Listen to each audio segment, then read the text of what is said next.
Les planches pourries du plancher gémirent sous les pas de Jake alors qu'il franchissait le seuil de la cabane abandonnée, perchée sur Eagle Ridge, à près de 1000 mètres au-dessus du dernier hameau. Les fenêtres brisées le fixaient comme des yeux morts, et 20 ans de tempête avaient transformé le rêve de son grand-père en un cauchemar de poutres effondrées et d'humidité stagnante.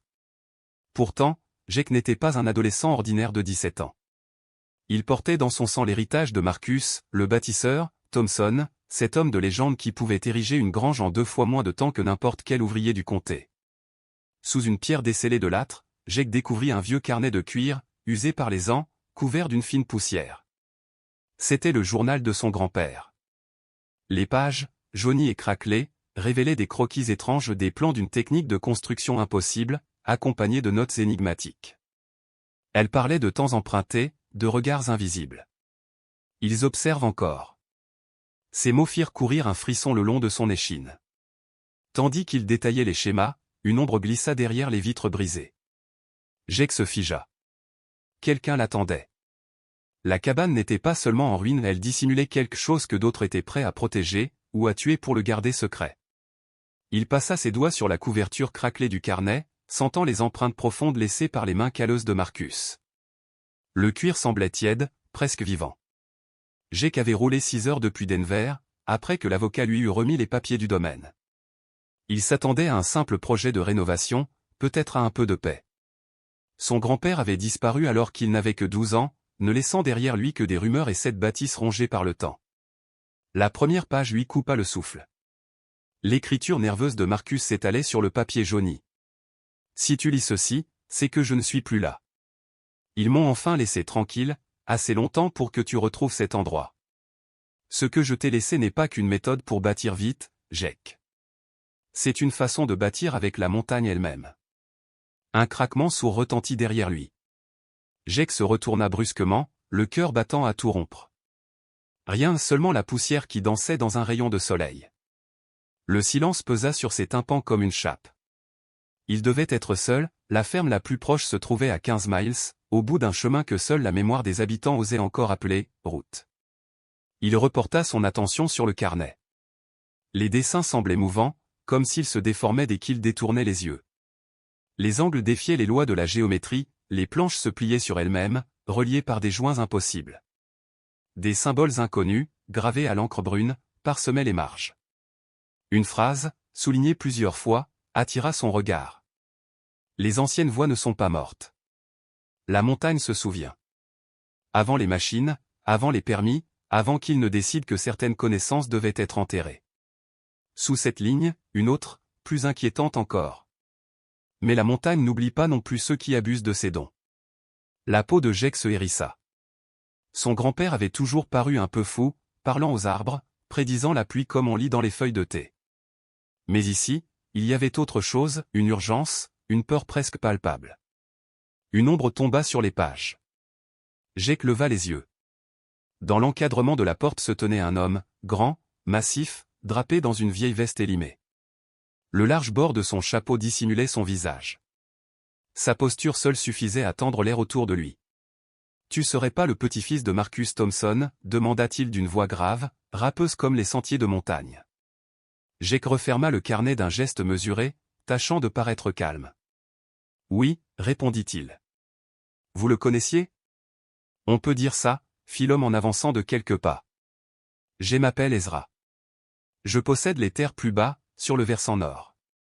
Ton grand-père et moi, on avait un accord. Il s'occupait de ses affaires, moi des miennes. Et ça marchait très bien comme ça. » Jake hocha la tête, méfiant. L'avocat n'avait mentionné aucun voisin. « Ravi de vous rencontrer, » dit-il prudemment. Ezra émit un rire sans joie. « Ton grand-père aimait trop fouiller là où il ne fallait pas. Et toi, qu'est-ce que tu cherches ici ?» Son regard s'attarda sur le carnet que Jake serrait contre lui. « Tu as trouvé quelques-uns de ces vieux papiers, hein ?» Marcus écrivait beaucoup, vers la fin, il délirait souvent. Sa voix, à peine voilée, portait une convoitise malsaine. Jake sentit l'instinct du danger lui tordre le ventre. « Ce ne sont que des notes de construction, rien d'important, » répondit-il. « Laisse-moi y jeter un œil, » proposa Ezra, le ton faussement détaché. « Peut-être que ça m'aiderait à comprendre certaines choses étranges qui se sont passées ici. » Jake glissa le carnet dans sa veste. Je devrais y aller.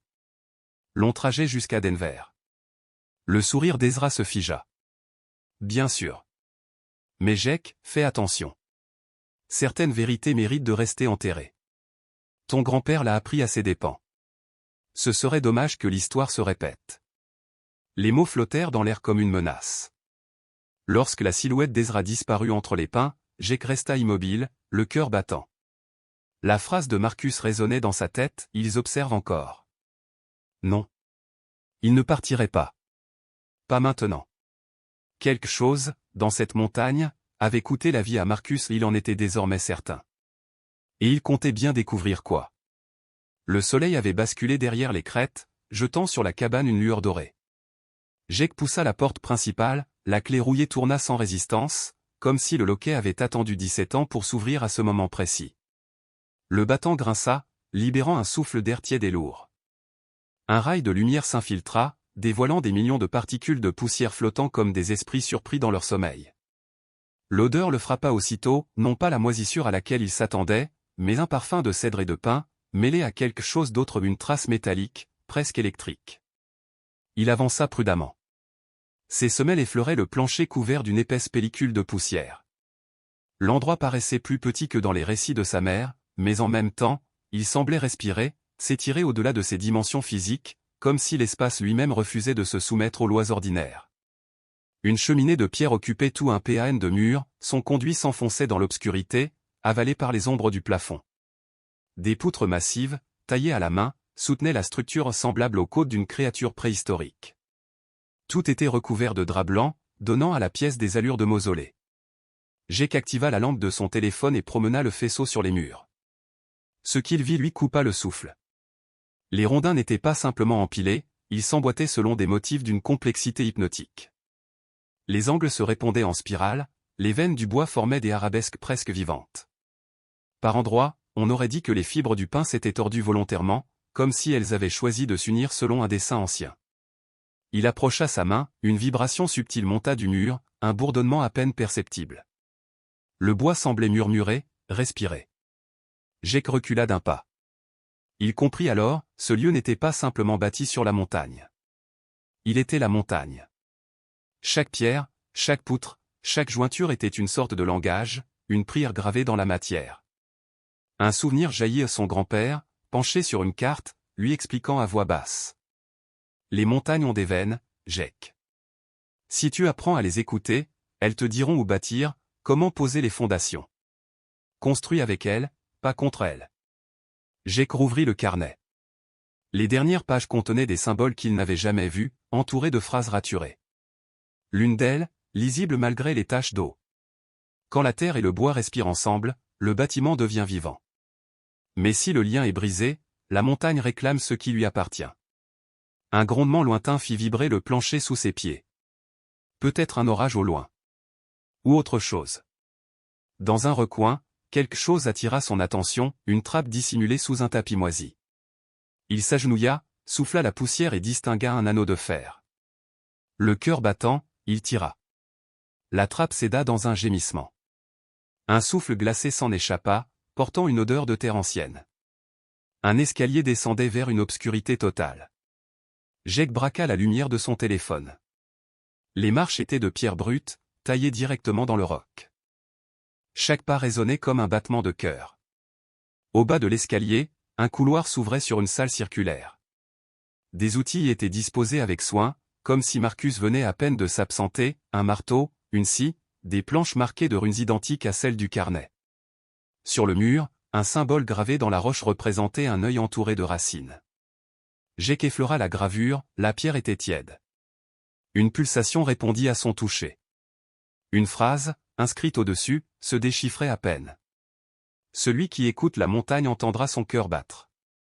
Celui qui la défie, n'entendra plus jamais rien. Jake recula, l'esprit en tumulte. Tout prenait sens, les avertissements, la disparition de Marcus, la menace d'Ezra. Son grand-père avait découvert un secret que d'autres convoitaient, un savoir ancien, peut-être plus ancien que les hommes eux-mêmes. Un bruit de pas, étouffé, remonta de l'escalier derrière lui. Jake éteignit son téléphone. Dans l'obscurité totale, il sentit de nouveau la montagne respirer autour de lui. Et il comprit, avec une certitude viscérale, qu'il n'était plus seul. La montagne gardait ses secrets. Mais Jake Thompson était un Thompson, et les Thompson, eux, ne reculaient jamais devant un mystère. La cabane semblait avoir été assemblée comme un gigantesque puzzle de bois, chaque planche imbriquée avec une précision presque surnaturelle. Jake avança prudemment vers ce qui ressemblait à un bureau appuyé contre le mur du fond.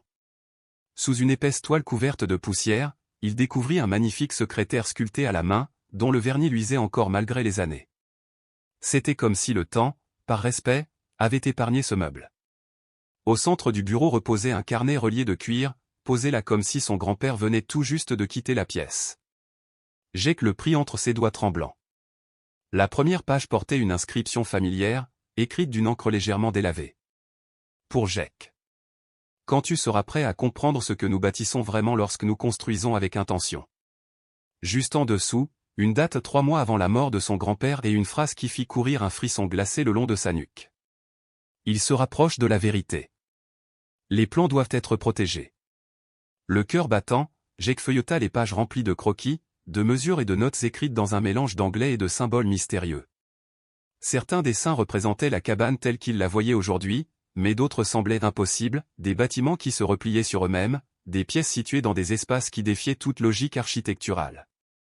Une photo s'échappa soudain d'entre les pages et glissa sur le sol poussiéreux. Jake la ramassa et sentit sa gorge se serrer.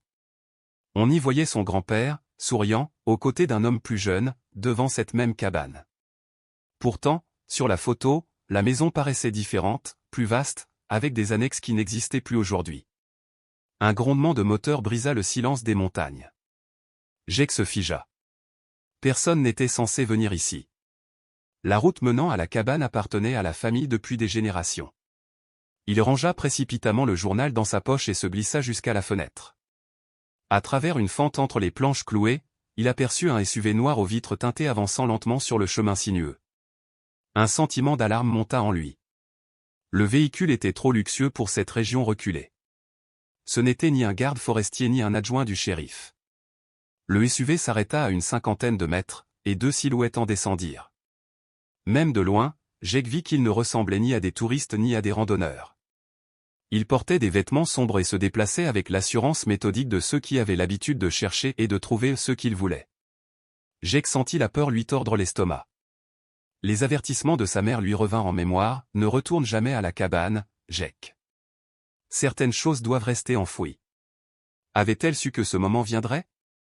Le journal semblait peser une tonne dans sa poche. À travers les planches, il observa les inconnus s'approcher de la maison. L'un d'eux parla dans une radio ou un téléphone. Sans perdre une seconde, Jake recula vers l'arrière du bâtiment. Il se souvenait d'une histoire que son grand-père lui avait racontée enfant, il y avait autrefois une cave à racines accessible depuis l'intérieur. Si elle existait encore, il pourrait s'y réfugier. Il repéra une série de lames de plancher disjointes, en souleva une, et découvrit une échelle en bois plongeant dans l'obscurité. L'air qui remontait de là-dessous sentait la terre humide et ancienne. Il descendit doucement, chaque craquement du bois résonnant comme un coup de tonnerre dans son cœur affolé. La pièce souterraine semblait bien plus vaste que la surface de la cabane. Au-dessus de lui, le bruit de la porte d'entrée s'ouvrit, suivi de pas lourds. L'endroit a été fouillé, dit une voix masculine, tendue. Quelqu'un est venu récemment, répondit une autre, plus grave. Jake retint son souffle. Le noir l'enveloppa entièrement. Il serra le journal contre sa poitrine, espérant que l'obscurité le protégerait. Mais au fond de lui, il savait qu'il venait de découvrir quelque chose qu'on avait voulu cacher et qu'il n'était plus seul à le savoir. À l'aube suivante, la lumière blafarde filtrait à travers les vitres sales. Jake, épuisé, n'avait presque pas dormi. Sur la table de la cuisine, il déploya le plan trouvé dans le journal. Ce qu'il voyait ne correspondait pas à la réalité. Selon le dessin, la cabane devait avoir un sous-sol complet, avec plusieurs chambres disposées comme les racines d'un arbre. Pourtant, hier encore, il n'avait vu qu'un sol de pierre. Son doigt suivit les lignes sinueuses du schéma. Ce n'était pas une architecture ordinaire, les poutres semblaient s'emboîter en spirale, comme si le bois lui-même respirait. Des symboles identiques à ceux du journal marquaient les points de jonction. Il lut à voix haute une phrase inscrite à la marge. Les anciennes méthodes renferment une force que le monde moderne a oubliée.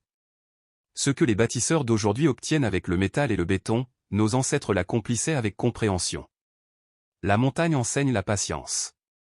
Les arbres offrent leurs secrets à ceux qui savent écouter. J'ai relu plusieurs fois ces mots, fasciné. Son grand-père n'avait pas seulement été un charpentier, il semblait avoir été le gardien d'un savoir ancien, presque sacré. Un coup frappé à la porte le fit sursauter. Il roula précipitamment le plan et rangea le journal dans son sac. Lorsqu'il ouvrit, une femme élégante d'une cinquantaine d'années se tenait sur le perron, vêtue d'un tailleur gris perle.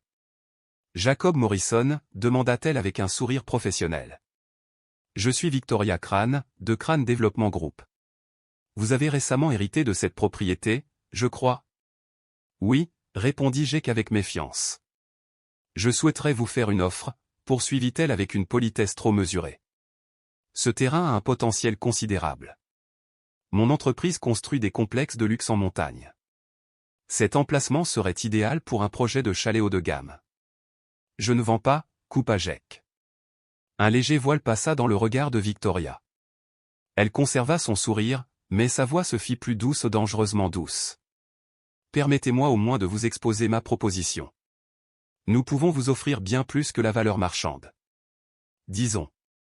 200 000 $. Terrain et structure compris. Jake resta sans voix. Une telle somme pourrait payer toutes ses études, régler les dettes de sa mère, lui offrir un avenir. Mais quelque chose dans le ton mielleux de Victoria le mit mal à l'aise. Derrière son élégance impeccable, il percevait une froideur presque mécanique. « Je vous ai dit non. » Victoria soupira et redressa légèrement les épaules. « Monsieur Morrison, vous ne semblez pas mesurer le coût de l'entretien d'un bien aussi isolé. Les routes, les taxes, l'électricité. » « Non », répéta Jake en refermant la porte. La main de Victoria se glissa dans l'entrebâillement, bloquant le mouvement. Son regard changea. Pendant un instant, toute façade de courtoisie disparut, révélant un éclat dur, métallique. Cette offre ne sera pas éternelle. Les propriétés de montagne peuvent être dangereuses. Les accidents arrivent vite. Jake repoussa violemment la porte et verrouilla le pen. Par la fenêtre, il la vit regagner son SUV noir, passer un appel, puis repartir lentement sur la route poussiéreuse. Une angoisse sourde s'insinua en lui, il venait sans doute de se faire une ennemie puissante. Le silence retomba. Seul le vent faisait gémir les planches du toit. Jake se rassit à la table et rouvrit le journal. Les pages regorgeaient de notes sur les veines du bois, les phases de la lune et une notion énigmatique nommée point de résonance. Il lut un passage daté de quelques mois avant la mort de son grand-père. Il se rapproche. Jake leva les yeux, le regard perdu vers la fenêtre. Au dehors, la montagne semblait immobile, mais quelque part, il sentait que quelque chose observait. Cette cabane n'était pas un simple héritage, c'était un message. Une œuvre construite pour cacher ou révéler un secret que d'autres convoitaient encore. Et maintenant, ce secret lui appartenait. La trace était encore là, fraîche dans la boue séchée près de la limite et de la propriété. Une empreinte de pneu, profonde, nette. Quelqu'un était revenu. Et, selon le journal de son grand-père, des inconnus posaient des questions au village. Le secret doit être protégé. Ces mots, griffonnés à la hâte, résonnaient dans la tête de Jake comme un avertissement venu d'outre-tombe. Marcus Thompson, le légendaire constructeur de la montagne, avait compris qu'on les surveillait. Il savait que son œuvre cachait quelque chose que certains seraient prêts à tuer pour obtenir. Et désormais, c'était à Jake, son petit-fils de 17 ans, de poursuivre ce travail mystérieux. Jake s'assit à la table branlante du salon et étala le vieux plan que le vent faisait frémir comme une peau fragile. Ses doigts suivaient les lignes de l'encre pâlie. Le dessin représentait la cabane, mais aussi des chambres souterraines, des structures impossibles, des formes qui semblaient plier la logique elle-même. Il sentit une fièvre familière lui monter, celle du mystère, du défi. Si ces salles existaient réellement, il devait bien y avoir une entrée quelque part.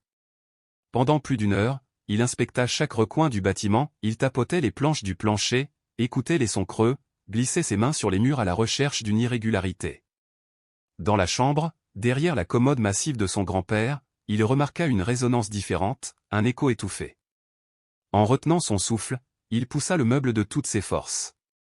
Le bois racla le sol poussiéreux, révélant un PAN de mur où se dessinait à peine, sous la lumière grise, une fine rainure. Il appuya dessus. Le panneau s'ouvrit sans bruit, pivotant comme une porte secrète sur des gonds invisibles. Une bouffée d'air froid s'en échappa, chargée d'odeurs de terre humide et de sueur ancienne, le parfum même de l'atelier de son grand-père. Le cœur battant, Jake prit sa lampe torche et s'enfonça dans l'obscurité. Un escalier étroit descendait directement dans la montagne. Les parois étaient couvertes du même réseau d'assemblage complexe qu'il avait vu sur le plan, des chevilles et des joints s'emboîtant avec une précision presque organique. Sous la lumière tremblante, les motifs semblaient onduler, respirer. Chaque marche le rapprochait du passé, d'un secret que la montagne elle-même semblait garder. En bas, il découvrit une vaste pièce souterraine, un atelier figé dans le temps. Les murs étaient tapissés d'outils, marteaux, rabots, scies, mais aussi des instruments dont il ne reconnaissait ni la forme ni la fonction. Des structures de bois inachevées s'alignaient sur des établis, certaines ressemblaient à des arches, d'autres à des cages de lumière. Tout autour, des plans, des dizaines de plans, étalés comme des cartes d'un monde inconnu. Chaque dessin défiait les lois de la physique, des constructions repliées sur elles-mêmes, des angles qui semblaient exister dans plusieurs dimensions à la fois. Jake sentit une étrange émotion l'envahir, de la peur, oui, mais aussi de la fascination. C'était comme si la montagne lui chuchotait que ce lieu avait été préparé pour lui, depuis des générations. À la lumière du matin, filtrant à travers les vitres fissurées, la cabane semblait moins menaçante. Des particules de poussière dansaient dans les rayons dorés, et Jake déploya le grand plan sur la table de cuisine, le maintenant avec des galets polis du ruisseau voisin. Le papier craquait sous ses doigts, fragile comme une relique. Ce qu'il voyait n'avait rien à voir avec la menuiserie qu'il avait apprise au lycée, aucun clou, aucune vis. Tout reposait sur un système d'emboîtement incroyablement précis et des queues d'aronde qui se tordaient de manière impossible, des mortaises et des tenons qui semblaient s'assembler par pure intention. Des symboles étranges parsemaient le dessin, gravés dans les marges comme des runes oubliées. Jake suivit du doigt la ligne du plancher, jusqu'à remarquer une section annotée, niveau inférieur. Son cœur accéléra. La cabane n'était que la surface visible d'un ensemble beaucoup plus vaste. Le journal de son grand-père reposait ouvert à côté du plan, sa couverture de cuir assouplie par les ans. Jake feuilleta les pages serrées de cette écriture nerveuse. La plupart des notes concernaient le quotidien, météo, bois à débiter, outils à réparer. Mais, ça et là, des phrases énigmatiques surgissaient dans les marges. Les anciennes méthodes se souviennent de ce que nous avons oublié. Le bois parle à ceux qui savent écouter. Ils observent depuis la vallée. Méfie-toi de ceux qui posent trop de questions. Jake leva les yeux vers la fenêtre. La vallée s'étendait en contrebas, paisible et lumineuse, mais ces mots donnaient à ce paysage une dimension inquiétante. Était-il seul? Un craquement sous son pied le fit sursauter. Il se pencha, une planche du plancher bougeait légèrement. Il prit son couteau de poche et souleva le bord. En dessous, il découvrit un panneau de bois plus sombre, gravé des mêmes symboles que sur le plan. Le grain semblait vivant, d'une précision presque surnaturelle. Il ôta prudemment les planches voisines, révélant une section d'environ 1 mètre.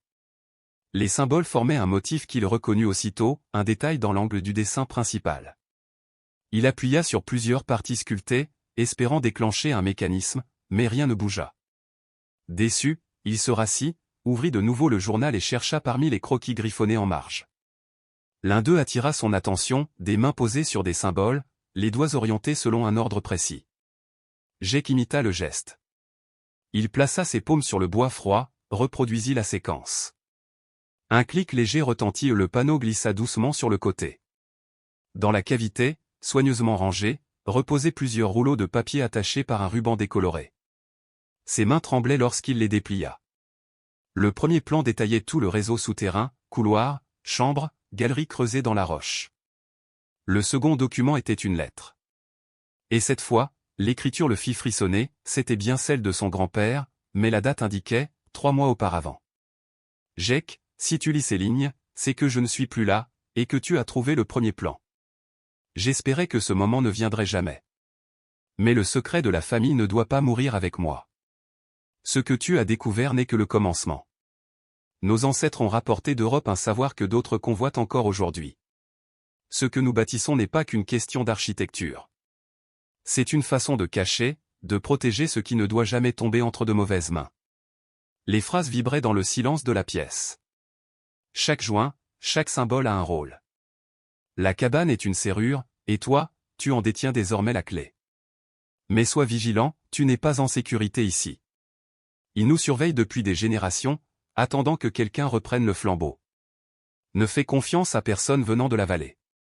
Les Henderson prétendent être des amis, mais leur lignée poursuit la nôtre depuis plus d'un siècle. Ils savent qu'un secret est enfoui dans ces montagnes. Termine la restauration. Suis les plans à la lettre. Chaque symbole doit être exact, chaque assemblage parfait. Alors seulement tu comprendras ce que ton arrière-arrière-grand-père a sacrifié pour le préserver. Les réponses se trouvent plus profondément que tu ne peux l'imaginer. Reste sur tes gardes. Ils viendront. Grand-père. Jake resta figé, le souffle court. Les mots tournaient dans sa tête comme un écho menaçant. Il repensa à la veille, à Tom Henderson, croisé au magasin du village, qui lui avait posé tant de questions innocentes sur la cabane, sa structure, son état, ses rénovations.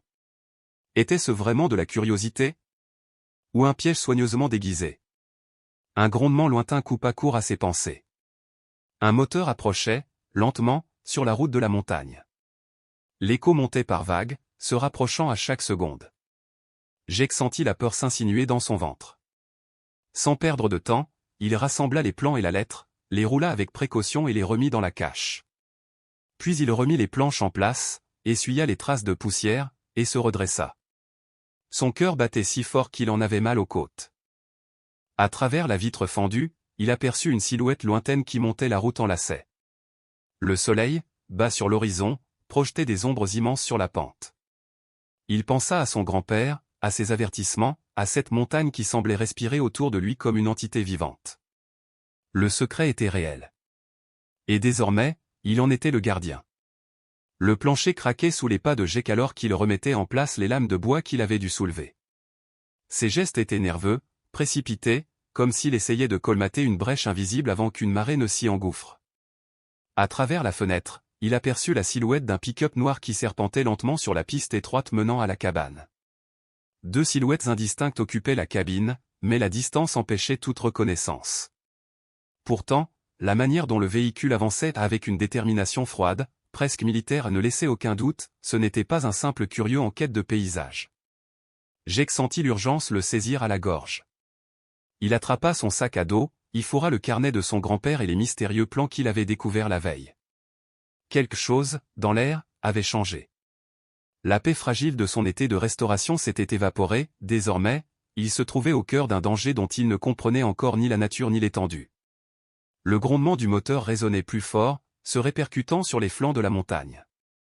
Jake prit sa décision. Avant de faire face à ces inconnus, il devait comprendre ce que son grand-père avait laissé derrière lui. Les réponses se trouvaient en dessous ou dans les chambres secrètes cachées sous le plancher. Le soleil du matin filtrait entre les pins, projetant des rayons d'or à travers la poussière suspendue. Jake déplia les plans sur la véranda de bois usé. Chaque ligne, chaque symbole semblait vibrer d'une énergie sourde, presque vivante. Mais le procédé de construction demeurait insaisissable, une architecture impossible, défiant la logique des bâtisseurs modernes. Ses doigts suivaient les tracés complexes qui semblaient s'emboîter comme des pièces d'un puzzle tridimensionnel. Un bruissement soudain dans les buissons le fit sursauter.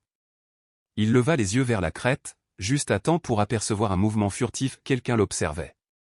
Une ombre se détacha des arbres, puis disparut aussitôt. Une sueur froide glissa dans son dos. Il n'était plus seul. Il roula précipitamment les plans, serra le carnet contre lui et rentra dans la cabane. À la lumière du jour, l'endroit paraissait moins oppressant, mais plus énigmatique encore. Les rayons dorés révélaient la poussière en suspension, les traces du temps sur le bois, les veines d'humidité courant le long des murs. Chaque planche semblait murmurer des secrets. Jake s'installa à la table du vieux menuisier et rouvrit le journal. L'écriture de son grand-père se faisait tremblante, presque fébrile. Les anciennes voix ne sont pas oubliées de tous, lisait-il. Certains se souviennent encore de ce que les montagnes cachent, de la puissance qui dort sous la pierre et le bois. Ils viendront pour la connaissance. Ne fais confiance à personne qui pose trop de questions sur la cabane. Jake sentit son cœur battre plus vite. Une phrase suivante semblait crier à travers les pages, les plans ne doivent jamais tomber entre de mauvaises mains. Son grand-père racontait la visite d'étrangers survenus peu avant sa mort et des hommes cherchant à racheter la propriété, insistant, offrant des sommes extravagantes. Puis venait une note plus récente, griffonnée d'une main nerveuse, ils sont revenus cette nuit. N'ont rien trouvé. Mais ils deviennent plus audacieux. Jake déglutit difficilement. J'ai bien caché les plans, mais je crains qu'ils sachent. Si quelque chose m'arrive, Jacob doit être prévenu. Ce que j'ai découvert ne concerne pas seulement la construction. C'est une méthode de protection. Les anciens connaissaient des secrets pour lesquels certains seraient prêts à tuer. Un nouveau grondement monta de la vallée. Plus proche. Le moteur d'un autre véhicule. Puis le silence, lourd, tendu. Jake s'approcha de la fenêtre et vit une voiture noire, un SUV cette fois, s'arrêter devant la cabane. Deux hommes en costume en sortirent, incongrus dans ce décor de montagne. L'instinct prit le dessus. Jake cacha le journal et les plans dans la cave à racines, sous une trappe dissimulée par un vieux tapis dans la cuisine. Il eut tout juste le temps de remettre le plancher en place qu'on frappait à la porte d'un coup sec, autoritaire. Deux hommes se tenaient sur le seuil. Le plus âgé, aux cheveux argentés, portait un sourire figé qui ne touchait pas ses yeux. « Monsieur Morrison, je suis David Sterling, de Mountain Heritage Développement. Voici mon associé, Monsieur Chen. Nous avons appris que vous avez hérité de cette propriété. » Jake serra la main qu'on lui tendait, notant la poigne excessive de Sterling. « C'est exact, répondit-il prudemment. Nous représentons des investisseurs soucieux de préserver le patrimoine historique des montagnes. Votre grand-père a laissé une œuvre remarquable. Nous serions disposés à vous faire une offre très généreuse. La cabane n'est pas à vendre, trancha Jake. Un bref silence, puis le sourire de Sterling vacilla avant de revenir, plus tendu. Peut-être devriez-vous d'abord entendre notre proposition. Nous parlons d'un montant bien supérieur à la valeur du marché, assez pour assurer votre avenir. Je ne suis pas intéressé, répondit Jake en fermant partiellement la porte. Mais l'associé, Chen, se glissa en avant, bloquant le passage. Sterling haussa un sourcil, le ton désormais glacial. Votre grand-père était un homme têtu lui aussi. Cela ne lui a pas beaucoup servi, à la fin. La menace voilée pendait dans l'air, acide. Jake sentit la colère monter, mais se força à garder son calme. Je crois que vous devriez partir. Bien sûr, Jake. Puis-je vous appeler Jake? Sachez simplement qu'il est parfois dangereux de s'accrocher au passé. Ces vieilles constructions isolées, les accidents arrivent vite, incendies, effondrements. Ce serait dommage qu'un lieu si historique disparaisse dans un malheureux incident, vous ne trouvez pas? Les mots sifflaient comme une lame. Chen sortit une carte de visite et la posa sur la rambarde. Appelez-nous quand vous changerez d'avis. Et un conseil, méfiez-vous de ceux à qui vous accordez votre confiance. Votre grand-père a appris trop tard que certains secrets méritent de rester enfouis. Sans un mot de plus, ils regagnèrent leur SUV et s'éloignèrent. Jake resta sur le perron, le souffle court, la carte serrée entre ses doigts. Les lettres dorées brillaient sous la lumière du matin, Mountain Heritage Développement a préservé le passé, sécurisé l'avenir. Alors que le ronronnement du moteur s'éteignait au loin, un détail attira son regard, des traces de pneus fraîches près de la fondation de la cabane. Pas celle du SUV. Quelqu'un d'autre était venu. Hier, sans doute, pendant qu'il était en ville. Il fit le tour du bâtiment. Près des pierres d'assises, le sol avait été remué. Des marques de levier, des éraflures récentes. Quelqu'un avait fouillé sous la structure. Son cœur se serra, il ne cherchait pas seulement les plans. Il voulait ce que le procédé ancien protégeait, une chose enfouie sous la montagne elle-même. Jake leva les yeux vers les cimes, les nuages filant au-dessus des pins. Une solitude âpre l'envahit, mais sous la peur naissait une autre émotion, la détermination. Ce que son grand-père avait commencé, il le terminerait. Quelques heures plus tard, le soleil dessinait de longues ombres sur la terrasse. Jake traîna la lourde table en bois dehors et y déploya le plan. Sarah, sa compagne d'études en architecture, s'agenouilla à ses côtés. Ses doigts fins effleuraient les tracés étranges, presque vivants. « Regarde ces mesures, souffla-t-elle. Ce ne sont pas des pieds, ni des pouces. C'est un autre système, quelque chose d'ancien. » Le vent de la montagne faisait bruisser les feuilles autour d'eux. Jake fronça les sourcils. « Mon grand-père n'a jamais parlé de ça. Ces symboles dans les marges. On dirait plusieurs langues à la fois. Espagnol, peut-être, ou italien, mais certains signes ne ressemblent à rien de connu. » Le papier semblait vibrer au contact de leurs mains. Les annotations s'entremêlaient, certaines nettes, d'autres presque gravées dans la fibre même du papier. Soudain, Jake se redressa et désigna un coin du plan, si souvent plié qu'il en était translucide. Là. C'est le schéma dont il parlait dans le journal. Le procédé de fondation. Le dessin représentait un entrelacement de pierres disposées selon une géométrie impossible, chaque élément soutenait les autres dans une symétrie parfaite, comme si la structure tout entière reposait sur un équilibre d'énergies invisibles. Sarah posa sa main sur le plan, fascinée. C'est presque vivant. Comme si ce n'était pas seulement un bâtiment, mais une protection. Jake hocha lentement la tête. Les mots de son grand-père résonnaient encore, ce que nous bâtissons avec intention peut protéger autant qu'abriter. Le souffle du vent s'intensifia, soulevant la poussière autour d'eux. Au loin, un écho métallique retentit, peut-être une pierre qui roulait sur la pente, ou quelque chose de plus inquiétant. Jake se leva, le regard fixé sur la lisière des arbres. Il sentit à nouveau cette présence, ce regard invisible posé sur eux. Ils ne sont pas partis, murmura-t-il.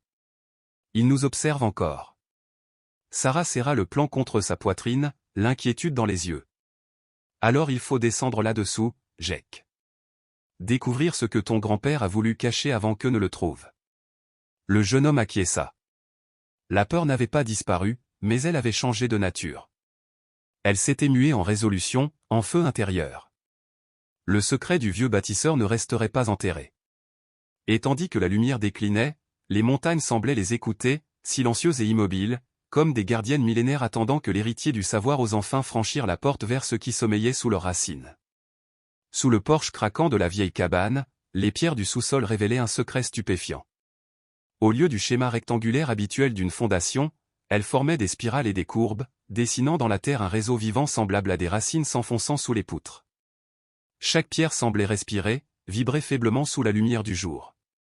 Sur le plan que Jake et Sarah étudiaient, des chiffres, des flèches et des annotations indiquaient des angles précis, des profondeurs calculées, des orientations qui semblaient correspondre au mouvement des astres. Sarah sortit son téléphone et commença à photographier les sections les plus complexes. Mais dès que le flash illumina le papier, quelque chose d'étrange se produisit. L'encre se mit à pâlir, puis à disparaître complètement, comme effacée par une main invisible. En quelques secondes, des pans entiers du dessin s'évanouirent. Qu'est-ce que, souffla Jake en soulevant le plan vers la lumière. Les zones manquantes étaient désormais d'un blanc parfait, vierge, comme si elles n'avaient jamais contenu le moindre tracé. Il réagit à la lumière de la caméra, dit Sarah, le visage soudain blême. Essaie de le recouvrir, puis de le découvrir lentement, proposa Jake. Il posa sa chemise sur un coin du plan et tira doucement le tissu en arrière. Peu à peu, les lignes réapparurent, s'infiltrant dans le papier comme l'eau dans la terre sèche. Mais cette fois, les dessins n'étaient plus les mêmes. Des symboles nouveaux s'étaient formés, certaines courbes avaient changé de direction, et des annotations inconnues s'étaient inscrites dans les marges. Ce qui n'était au départ qu'un simple schéma de fondation devenait soudain l'esquisse d'un système bien plus vaste, plus mystérieux. C'est impossible, murmura Jake. Et pourtant, au fond de lui, il se rappela les mots de son grand-père, le dessin vivant ne se révèle qu'à ceux qui gagnent sa confiance. Un craquement retentit dans les bois derrière eux. Tous deux se figèrent, scrutant la lisière sombre. Le vent avait cessé, les arbres semblaient retenir leur souffle. Jake sentit cette sensation familière, cette brûlure entre ses omoplates, cette certitude d'être observé. Il la portait depuis la veille, comme une ombre constante. Renton, souffla Sarah en roulant le plan avec précaution. On est trop exposé ici. Jake acquiesça et ramassa les journaux de son grand-père ainsi que les outils éparpillés. Tandis qu'il s'avançait vers la porte, un éclat de lumière frappa son regard, une brève lueur sur la colline d'en face, le reflet du verre ou du métal. Des jumelles, ou peut-être une lunette de fusil. À l'intérieur, la cabane semblait vibrer d'une énergie contenue. L'air y était plus dense, chargé d'un mélange d'espoir et de danger. Jake déroula à nouveau le plan sur le sol, mais cette fois à la lumière vacillante d'une lampe à huile. Sous cette clarté artificielle, les lignes réagirent différemment. De nouveaux détails surgirent, des schémas cachés, presque vivants. Ton grand-père n'était pas juste un vieil excentrique, dit Sarah, les yeux rivés sur les symboles mouvants. Il protégeait quelque chose. Ces mesures, ces repères, ce n'est pas pour construire une simple cabane.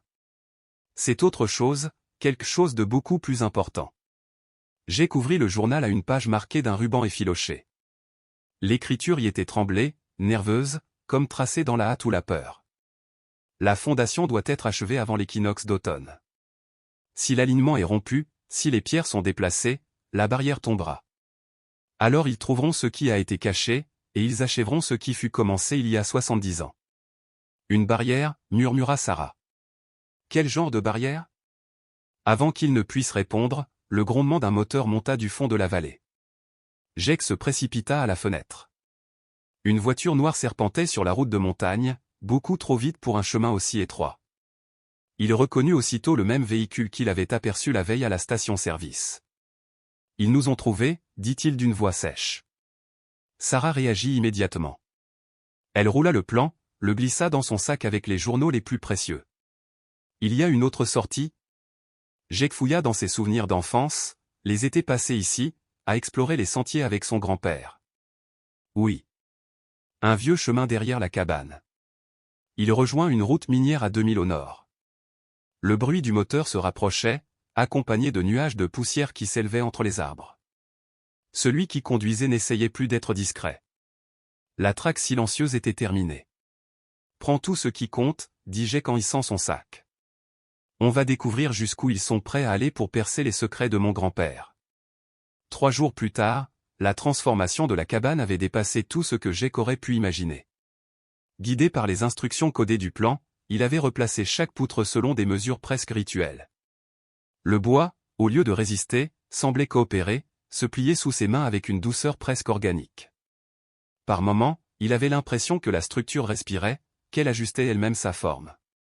La dernière poutre en place, il recula, essoufflé. Les joints étaient si parfaits qu'ils en devenaient invisibles, donnant l'illusion que la charpente flottait. Pourtant, quand il posa la main sur le mur, celui-ci était solide comme la roche. Un mouvement furtif attira son attention à travers la fenêtre. Une ombre glissa le long du mur extérieur. Son cœur bondit. Il attrapa le vieux journal de son grand-père et se réfugia derrière une pile de planches. Les pas, lents et méthodiques, firent le tour de la cabane. L'intrus s'arrêtait de temps en temps, comme pour écouter, avant de reprendre sa ronde. C'était la 3e visite en 2 jours. Toujours à la tombée du jour. Toujours ce même silence oppressant avant que le visiteur ne s'approche. La poignée de la porte vibra. Jake retint son souffle, reconnaissant d'avoir barricadé l'entrée avec soin. Puis les pas se déplacèrent vers la fenêtre, là où il travaillait plus tôt. À travers une fente, il aperçut la silhouette encapuchonnée d'un homme vêtu de sombre. Il ne vit pas son visage, mais ses gestes trahissaient une connaissance du lieu, comme s'il savait exactement où regarder. Après ce qui lui sembla une éternité, la présence s'éloigna. Jake attendit 10 minutes supplémentaires avant d'oser bouger. Ses mains tremblaient encore lorsqu'il sortit de sa cachette. Il savait qu'il devait accélérer. Quelqu'un, quelque part, voulait récupérer ce que son grand-père avait caché. Il rouvrit le journal à la page des 7 points de connexion. L'écriture ancienne y proclamait « Les fondations parlent à ceux qui savent écouter ». 7 points, 7 sauts de protection. Achève le cercle avant la nouvelle lune, où la montagne reprendra ce qu'elle a prêté. Jake leva les yeux vers le calendrier fixé au mur, 4 jours avant la nouvelle lune. Il avait terminé 3 des 7 points. Chacun demandait des matériaux plus étranges que le précédent. La veille, il avait dû trouver un type particulier de fer qu'il fallait bénir dans l'eau de montagne et tremper de sueur honnête. Il se revit marchant des heures à travers les sentiers escarpés, le sac chargé de pièces métalliques. Arrivé au ruisseau que son grand-père lui avait autrefois montré, il avait plongé le fer dans l'eau glacée. À sa stupeur, le métal avait changé de couleur, virant à un bleu sombre et profond, comme une nuit sans lune. Ce phénomène, aucune science ne pouvait l'expliquer. Quand il l'avait chauffé ensuite au chalumeau, le fer s'était modelé presque seul, obéissant au marteau comme s'il voulait devenir une partie de la cabane. Un coup frappé à la porte interrompit ses pensées. Sec, clair, déterminé. Jake se figea. Le bruit se répéta, plus fort cette fois. Il saisit la lampe à huile, la posa sur la table, et attrapa la vieille clé à molette qui servait de marteau de fortune. « Sarah » appela-t-il d'une voix basse. Pas de réponse. Seulement le crépitement du vent à travers les fissures du toit. Une 3e frappe résonna. Quelque chose, ou quelqu'un, attendait de l'autre côté. Jake sentit son cœur battre à ses tempes. Chaque fibre de son être lui criait de fuir, mais une autre force, celle du sang, celle de l'héritage, le retint. Tout ce que son grand-père avait construit, tout ce qu'il avait protégé pendant 70 ans, reposait désormais entre ses mains. Il inspira profondément, posa la main sur la serrure et, lentement, tourna la poignée. Dehors, la nuit s'était abattue sur la montagne comme un voile. Le vent portait des voix indistinctes, des murmures qui semblaient venir du sol lui-même. Et dans le clair-obscur du seuil, quelque chose attendait, une silhouette immobile, un reflet d'acier, une promesse de vérité ou de mort. Jake comprit alors que la barrière dont parlait son grand-père n'était peut-être pas seulement faite de pierres et de symboles. C'était un passage, un seuil entre ce monde et un autre, et celui qui frapperait une 4e fois pourrait bien ne jamais en revenir. La descente sous la montagne. Les coups frappés contre la porte résonnèrent dans la cabane avec une autorité nouvelle. 3 frappes nettes, précises, qui brisèrent le silence comme un avertissement. Jake Morrison? C'est le shérif Hawkins. J'ai besoin de vous parler. Jake s'approcha avec prudence, son cœur battant au rythme du vent qui faisait grincer les planches du porche. Il reconnut la voix du shérif, il s'était croisé à quelques reprises au village, mais dans ces montagnes, la confiance était devenue un luxe dangereux. De quoi s'agit-il, shérif? Demanda-t-il d'une voix méfiante. Il y a eu des signalements d'activité suspecte par ici. Les gens du bourg sont inquiets. On parle de lumière et de bruits étranges venant de l'ancienne propriété Fletcher, à des heures tardives. L'ancienne propriété Fletcher. C'est ainsi que les habitants désignaient encore la cabane de son grand-père, même si Marcus, Pete, Thompson l'avait possédée plus de 30 ans. Jake entr'ouvrit la porte, gardant la chaîne accrochée. Sur le seuil, le shérif Hawkins se tenait seul, son visage buriné marqué par la fatigue et la sincère inquiétude. « Je ne fais que restaurer l'endroit, shérif. Mon grand-père me l'a légué. » Le shérif hocha lentement la tête. « Je sais pour l'héritage, fiston. Mais certaines personnes s'intéressent de près à cette propriété, des gens dont les intentions ne sont pas toujours claires. » Ses yeux se déplacèrent nerveusement vers les fenêtres, comme s'il craignait qu'on les observe. « Votre grand-père s'est fait des ennemis avant de mourir. Certains sont convaincus qu'il a trouvé ici quelque chose de précieux. » Jake fronça les sourcils. « Quelque chose de précieux. » Hawkins resta silencieux un instant, le regard perdu vers les pins qui entouraient la clairière. « Pete ne vous a jamais parlé des relevés d'or du Xe siècle? Toute cette montagne avait été cartographiée par des prospecteurs. Ils cherchaient un filon, mais n'ont jamais rien trouvé. Certains croient que votre grand-père a découvert ce que ces anciens mineurs avaient manqué. » Jake sentit un frisson remonter le long de son échine. De l'or? Cela expliquerait peut-être les rôdeurs qu'il avait entendus la nuit, mais pas le reste. Pas la façon dont la cabane semblait vibrer d'une énergie vivante quand il y travaillait. Les secrets de son grand-père allaient bien au-delà de simples métaux précieux. « Je vous remercie de l'avertissement, shérif, mais il n'y a rien de valeur ici, rien d'autre que des souvenirs, » répondit Jake. Hawkins acquiesça, mais son expression restait soucieuse. « Soyez prudent, Jake. Verrouillez vos portes. Et si vous remarquez quoi que ce soit d'étrange, appelez-moi immédiatement. » Il lui tendit une carte avec son numéro personnel. Et un conseil, évitez de travailler après la tombée de la nuit. La montagne devient dangereuse quand elle s'endort. Le lendemain matin, le soleil projetait de longues ombres sur les fondations de la cabane. Jake était agenouillé près des anciens piliers de pierre que son grand-père avait plantés jadis. Chacun d'eux portait des symboles gravés, spirales, cercles entrelacés, motifs géométriques étranges qui semblaient pulser d'une signification qu'il ne comprenait pas encore. À côté de lui, Sarah photographiait méthodiquement chaque marque. Le cliquetis régulier de son appareil se mêlait au chant des oiseaux. « Ce ne sont pas des marques aléatoires, » murmura-t-elle en ajustant son objectif. « Regarde leur orientation. Elles suivent les points cardinaux. » Jake effleura du bout des doigts la surface rugueuse d'une spirale, sentant la pierre polie par les décennies d'intempéries. Sur le plan étalé entre eux, les mêmes symboles apparaissaient dessinés à la plume. Mais les voir ici, gravés dans la montagne elle-même, déclencha une révélation soudaine. « Ce ne sont pas seulement des marqueurs, » dit-il lentement. « Ils font partie de la fondation. » Une sueur froide lui coula dans le dos.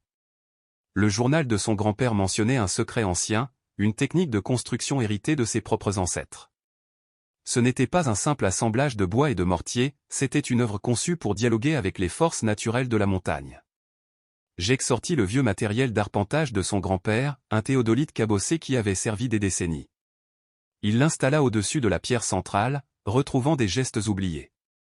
Enfant, il observait le vieil homme marmonner sur des angles et des alignements, persuadé qu'il s'agissait de manies de perfectionniste. À présent, ses souvenirs prenaient un tout autre sens. Cap nord-nord-est, 23 degrés, annonça-t-il après avoir ajusté la lunette. Sarah se déplaça dans la direction indiquée et planta un piquet là où la ligne de visée croisait le bord des fondations. Ensemble, ils suivirent les instructions détaillées du journal, mesure après mesure. Peu à peu, un motif géométrique apparut, s'étendant bien au-delà du périmètre de la cabane.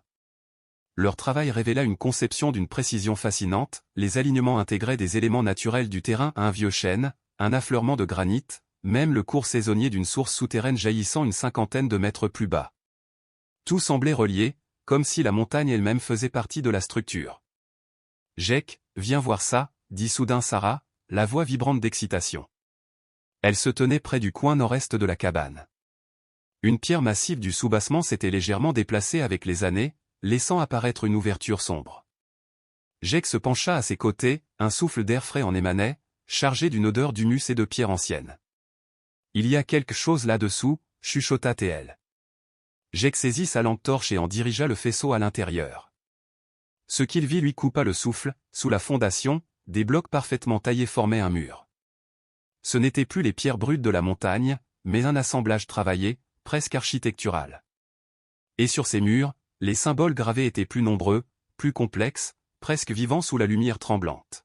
« On doit déplacer cette pierre, dit Jake, même si une part de lui redoutait ce qu'ils allaient découvrir. Le journal de son grand-père contenait des avertissements, ne pas déranger certains éléments avant le moment juste.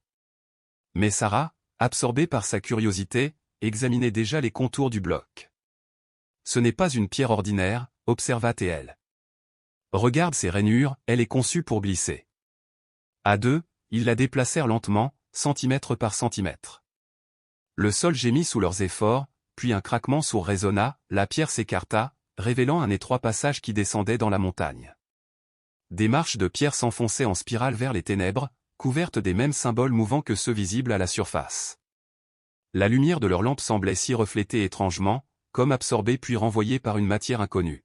« C'est pour ça qu'ils ont essayé de brûler la cabane », souffla Jake. Ce n'était pas pour arrêter les travaux.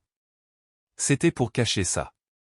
Sarah remit la sangle de son appareil sur son épaule. « On descend, n'est-ce pas ?» Jake hésita. Il rouvrit le journal, relisant les dernières pages griffonnées de la main ferme de son grand-père.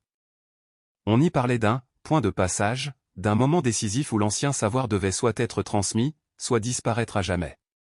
Le moment, précisait-il, dépendait des cycles de la montagne, des alignements saisonniers, des forces naturelles invisibles. D'après ça, murmura Jake, on a 3 semaines, jusqu'à l'équinoxe d'automne. Si la restauration n'est pas terminée d'ici là, le texte dit que le lien seront définitivement. Sarah fronça les sourcils. Quel lien? Jake fit glisser son doigt sur une ligne du journal, traduisant à voix haute les annotations codées. Un système de confinement. Mon arrière-arrière-grand-père ne construisait pas seulement une cabane. Il stabilisait quelque chose qui était déjà ici. Il sentit la peur se resserrer dans sa poitrine. Les rôdeurs, les menaces, l'incendie soigneusement orchestré, tout prenait un sens. Quelqu'un d'autre connaissait la vérité. Et peut-être pensait-il que ses secrets devaient rester enfouis pour toujours. Sarah, déjà sur les premières marches, braqua sa lampe vers le bas. Les faisceaux dévoilèrent d'autres couloirs creusés dans la roche, d'autres chambres aux murs gravés. L'air y était plus froid, chargé d'un parfum ancien de terre et de mystère. Quoi que ce soit, lança-t-elle en contrebas, on va le découvrir. Jake prit une grande inspiration et suivit. La lumière tremblait sur les murs comme un souffle vivant. Les symboles semblaient se mouvoir à mesure qu'ils descendaient, comme si la montagne elle-même observait leur intrusion. À chaque pas, le poids de l'héritage de son grand-père se faisait plus lourd, non plus un legs de bois et de pierre, mais une mission. Une promesse ancienne à laquelle il n'avait jamais consenti, mais qu'il ne pouvait plus fuir. Le silence de la montagne s'épaissit autour d'eux, engloutissant le moindre bruit. Et quand la dernière lueur du jour s'éteignit derrière l'ouverture, j'ai compris que ce qu'ils allaient découvrir ne relevait plus de l'archéologie, mais du destin. Souhaites-tu que je poursuive la scène suivante, la découverte du premier niveau de la chambre souterraine dans le même ton narratif? Cela me permettrait de prolonger la tension et d'approfondir le lien entre Jake et Sarah, tout en dévoilant les premières traces du secret enfoui de la montagne. Jake regarda une dernière fois la forêt paisible qui s'étendait devant lui, baignée par la lumière douce du matin. Un pressentiment lui serra la poitrine, lorsqu'il ressortirait de ces montagnes, rien ne serait plus pareil. D'un geste résolu, il hissa son sac sur l'épaule et suivit Sarah dans les profondeurs cachées du massif, abandonnant derrière lui le monde rassurant des plans de construction et des rêves d'architecture. Les ombres s'allongeaient déjà sur le fond de la vallée lorsque Jake redescendit par le sentier abrupt. Ses doigts crispés sur le vieux journal de son grand-père, il jetait sans cesse des regards nerveux derrière lui. Chaque craquement de branches, chaque souffle du vent dans les pins lui donnait l'impression d'être suivi. Depuis l'étrange rencontre avec la silhouette vêtue de noir devant la cabane, une peur viscérale ne le quittait plus. Son téléphone vibra dans sa poche. Sarah. Jake, où es-tu? Je t'appelle depuis des heures. Je descends de la montagne, répondit-il, haletant. Sarah, quelque chose ne va pas. Quelque chose de grave. Il accéléra le pas vers son vieux pick-up, les clés déjà prêtes. Tu as l'air terrifié. Que s'est-il passé? Jake claqua la portière et verrouilla aussitôt. Quelqu'un m'a observé. Quelqu'un qui savait pour les plans. Ils m'ont menacé. Un silence. Puis la voix de Sarah, hésitante. Jake, peut-être qu'ils ont raison. Peut-être que tu devrais tout laisser tomber. Impossible. Pas après ce que j'ai découvert aujourd'hui dans le journal de grand-père. Il mit le moteur en marche, les phares découpant les courbes de la route de montagne. Je crois qu'il a trouvé quelque chose d'extraordinaire là-haut, dit-il. Quelque chose pour lequel on serait prêt à tuer. Alors, on doit prévenir la police. Et leur dire quoi?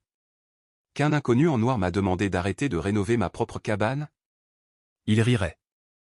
Et puis, je crois que certains flics sont déjà compromis. Sarah se tut. Explique-moi quand on se voit. Le dîner, en ville? J'y suis déjà. J'attends ton appel. 20 minutes plus tard, Jake s'installa dans la banquette usée du restaurant, face à Sarah. Entre eux, le journal reposait comme un pont au-dessus d'eau trouble. Le lieu sentait le café tiède et le vieux formica, seuls quelques habitués silencieux murmuraient au comptoir. Montre-moi, dit-elle simplement. Jake ouvrit le carnet à la page qu'il avait découverte cet après-midi. Sarah se pencha, ses yeux s'arrondissant à mesure qu'elle déchiffrait les croquis méticuleux et les annotations d'une main qu'elle reconnaissait, celle d'un artisan expérimenté, mais aussi d'un homme en proie à une fièvre intérieure. Ce ne sont pas de simples plans de construction, murmura-t-elle. Ce sont les schémas d'un ensemble colossal.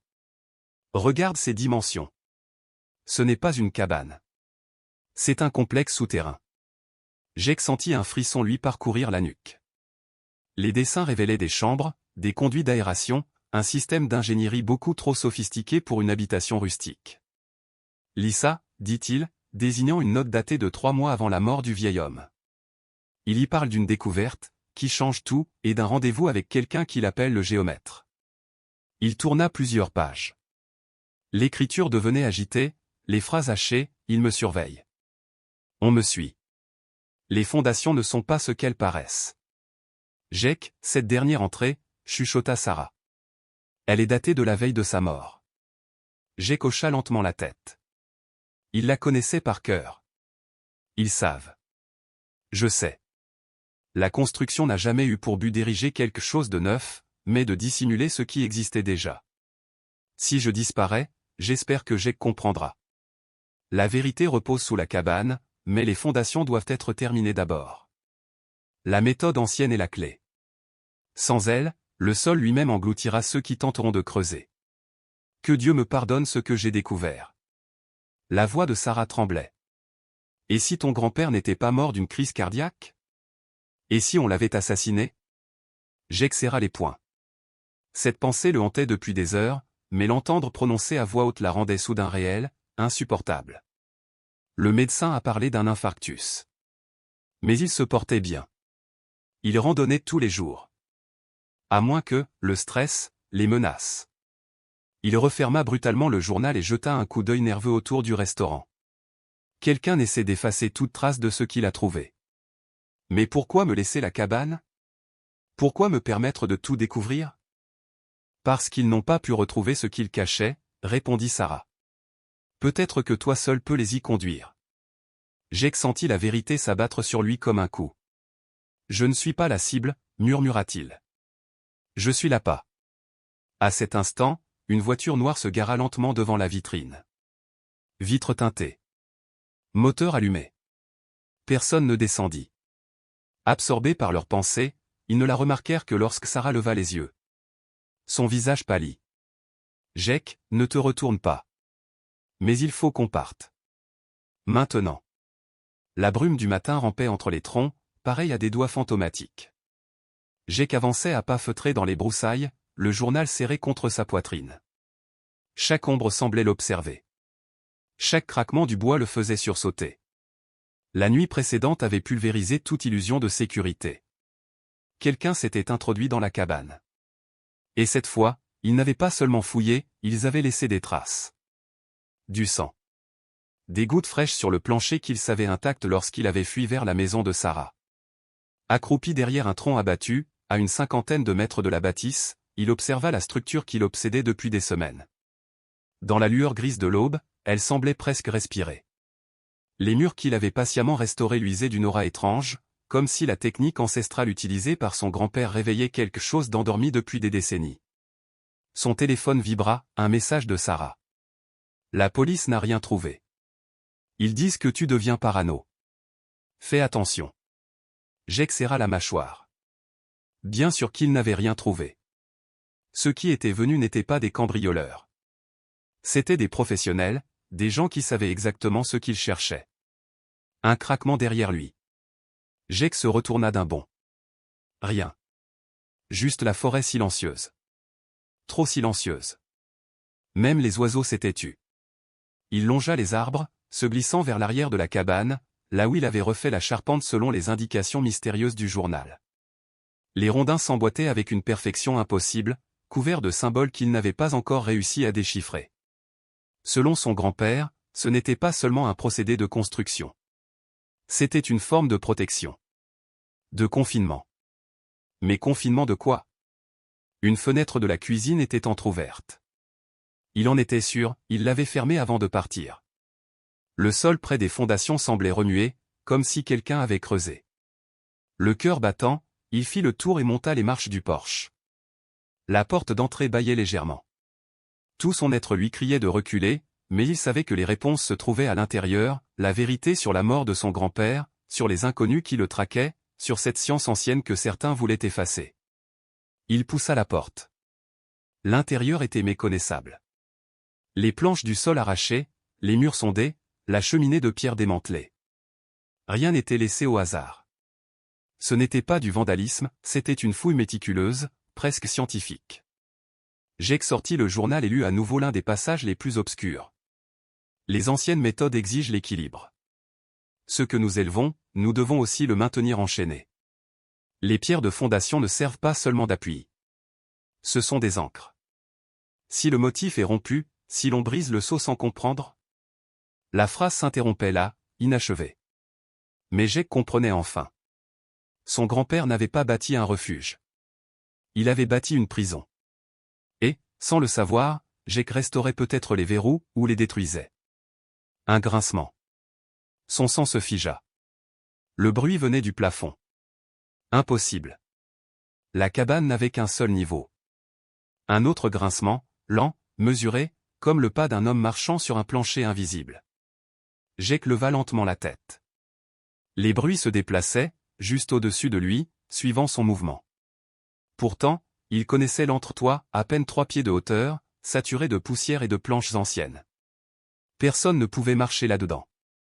Les pas s'arrêtèrent. Directement au-dessus de lui. Le silence qui suivit sembla avaler l'air même de la pièce. Jake sentit chaque battement de son cœur résonner dans ses tempes. Puis, quelque part derrière les murs, un soupir. Pas un bruit de vent. Un souffle humain. Et à cet instant, il sut que ce que son grand-père avait tenté de retenir sous ses pierres, n'était peut-être plus retenu du tout. Le craquement sinistre du bois sous tension résonna comme un gémissement vivant. Le plafond, fragilisé par des décennies d'abandon, se mit à s'affaisser. Jake eut à peine le temps de se jeter de côté avant qu'une section entière ne s'effondre dans un fracas assourdissant, soulevant un nuage de poussière et de débris. Parmi les éclats de planches, quelque chose d'autre tomba, des fragments de pierre gravés, couverts des mêmes symboles étranges qu'il avait vus tout au long du journal de son grand-père. À travers la brèche du plafond, il distingua un mouvement dans les ombres pas humain, pas naturel. Cela semblait glisser, onduler comme une masse de ténèbres liquides, prisonnière d'une barrière invisible qui se fragilisait à vue d'œil. Les derniers mots du journal de son grand-père résonnèrent dans son esprit, « Je l'ai contenu pendant 40 ans, mais je meurs, et les liens ne tiendront pas sans quelqu'un pour les entretenir. » Tout prit alors un sens effrayant. Jake comprit qu'en héritant de la cabane, en retrouvant les plans et en tentant de la restaurer, il ne réparait pas un simple bâtiment, il renforçait une cage. Une prison. Et à présent, cette prison se fissurait. La température chuta brusquement. Sa respiration forma de petits nuages de buée tandis qu'il reculait lentement vers la porte, serrant le journal contre lui. Ce que son grand-père avait enfermé là-haut s'éveillait, répondant aux vibrations du chantier, à chaque clou, à chaque mur renforcé. En cherchant à solidifier certaines structures, Jake avait sans le savoir affaibli les autres. L'équilibre du seau était brisé. Un claquement violent retentit. La porte d'entrée se referma d'elle-même, comme projetée par une force invisible. Les fenêtres suivirent, leurs cadres se tordant et se scellant dans un hurlement de bois meurtri. La cabane semblait soudain dotée d'une volonté propre déterminée à le retenir prisonnier. Et dans l'obscurité croissante, quelque chose commença à descendre du plafond éventré. Au matin, la brume accrochée à la montagne ressemblait à des doigts de fantômes effleurant les sapins. Jake avançait à travers l'épaisse végétation, le journal serré contre sa poitrine, encore tremblant des événements de la nuit. Il n'y avait plus de place pour le doute. Ce lieu cachait bien plus qu'une architecture oubliée. En bas, il avait trouvé le vieux camion de Marcus, le moteur encore tiède. Cela confirma ses pires craintes, ils étaient proches. Trop proches. À ses côtés, Sarah marchait en silence, le visage pâle mais résolu. Ils avaient convenu de se séparer de Tommy, parti chercher le shérif Morrison par le sentier principal. Jake espérait seulement que l'homme croirait à leur histoire, à la vérité sur la société de construction et ses véritables intentions. Là-bas, murmura Sarah, désignant un espace entre les arbres. La cabane ? Jake sentit son cœur se serrer. Même à distance, il vit l'étendue des dégâts. Le porche construit par son grand-père s'était partiellement effondré, et d'épaisses traces de pneus labouraient la clairière. Mais ce qui lui glaça le sang fut la présence de 3 SUV noirs, garés en demi-cercle autour du bâtiment. Trop tard, souffla Théil. Non, regarde, dit Sarah en lui saisissant le bras. La poutre principale est toujours là. Celle que tu as renforcée avec la technique de ton grand-père. Elle avait raison. Au centre du chaos, la poutre monumentale se dressait, intacte, défiant les intrus. Jake aperçut des silhouettes en noir s'agiter autour d'elle, examinant les assemblages, impuissante à comprendre le secret de sa conception. Ils ne peuvent pas la démonter, murmura-t-il. Grand-père l'a conçue ainsi. Une voix froide coupa le silence du matin. Apportez-moi les relevés téléphoniques du garçon. S'il a parlé à qui que ce soit de cette propriété, je veux le savoir. Jake reconnut immédiatement ce timbre, Elena Voss. La prétendue représentante de Pinnacle Développement. Sauf qu'à présent, la voir diriger une équipe d'hommes armés ne laissait plus aucun doute sur sa véritable nature. Monsieur, lança l'un des agents, nous avons trouvé autre chose, un tunnel près de la fondation arrière. Jake sentit son estomac se tordre. Le tunnel. Il l'avait presque oublié, dans le chaos, ce passage secret découvert sous la cabane, menant aux grottes dont parlait le journal. C'est ça qu'il cherche, chuchota Sarah. Pas la cabane. Ce qu'il y a en dessous. Leur hypothèse prit corps aussitôt. La voix d'Elena résonna à nouveau, tranchante. Commencez l'excavation immédiatement. Déployez le matériel de sondage. D'après nos relevés géologiques, la chambre principale se trouve juste sous la fondation. Les fragments du journal de son grand-père tourbillonnaient dans la tête de Jake, protéger la structure gardienne. Préserver ce qui repose dessous. La cabane n'était pas un simple bâtiment. C'était un sceau, une dissimulation millénaire. Et ce qu'Elena cherchait à déterrer, devait rester enfoui. Il faut qu'on descende avant eux, dit Jake dans un souffle. Tu es fou. Regarde combien ils sont. Il existe une autre entrée. grand-père en parle. Un ancien puits de mine, à un demi-kilomètre à l'est. Il rejoint le même réseau de grottes. Sarah le fixa, incrédule. Et tu penses que ce qu'il y a là-dedans vaut qu'on risque nos vies? Avant qu'il ne puisse répondre, le grondement des moteurs retentit. 2 SUV démarraient, redescendant la montagne. Elena réduisait sa présence visible, probablement pour éviter d'attirer l'attention du shérif. C'est notre chance, souffla Jake. Moins de monde sur place, on peut atteindre le puits. Ils contournèrent la clairière, se dissimulant dans les arbres. Jake entendait les voix des excavateurs, méthodiques, brutales, démontant pierre après pierre le travail d'une vie. Enfin, ils trouvèrent l'ouverture du vieux puits, dissimulée sous un enchevêtrement de troncs pourris et de broussailles. L'entrée était si étroite qu'il fallait ramper pour s'y glisser. La lumière des lampes torchées semblait y être avalée.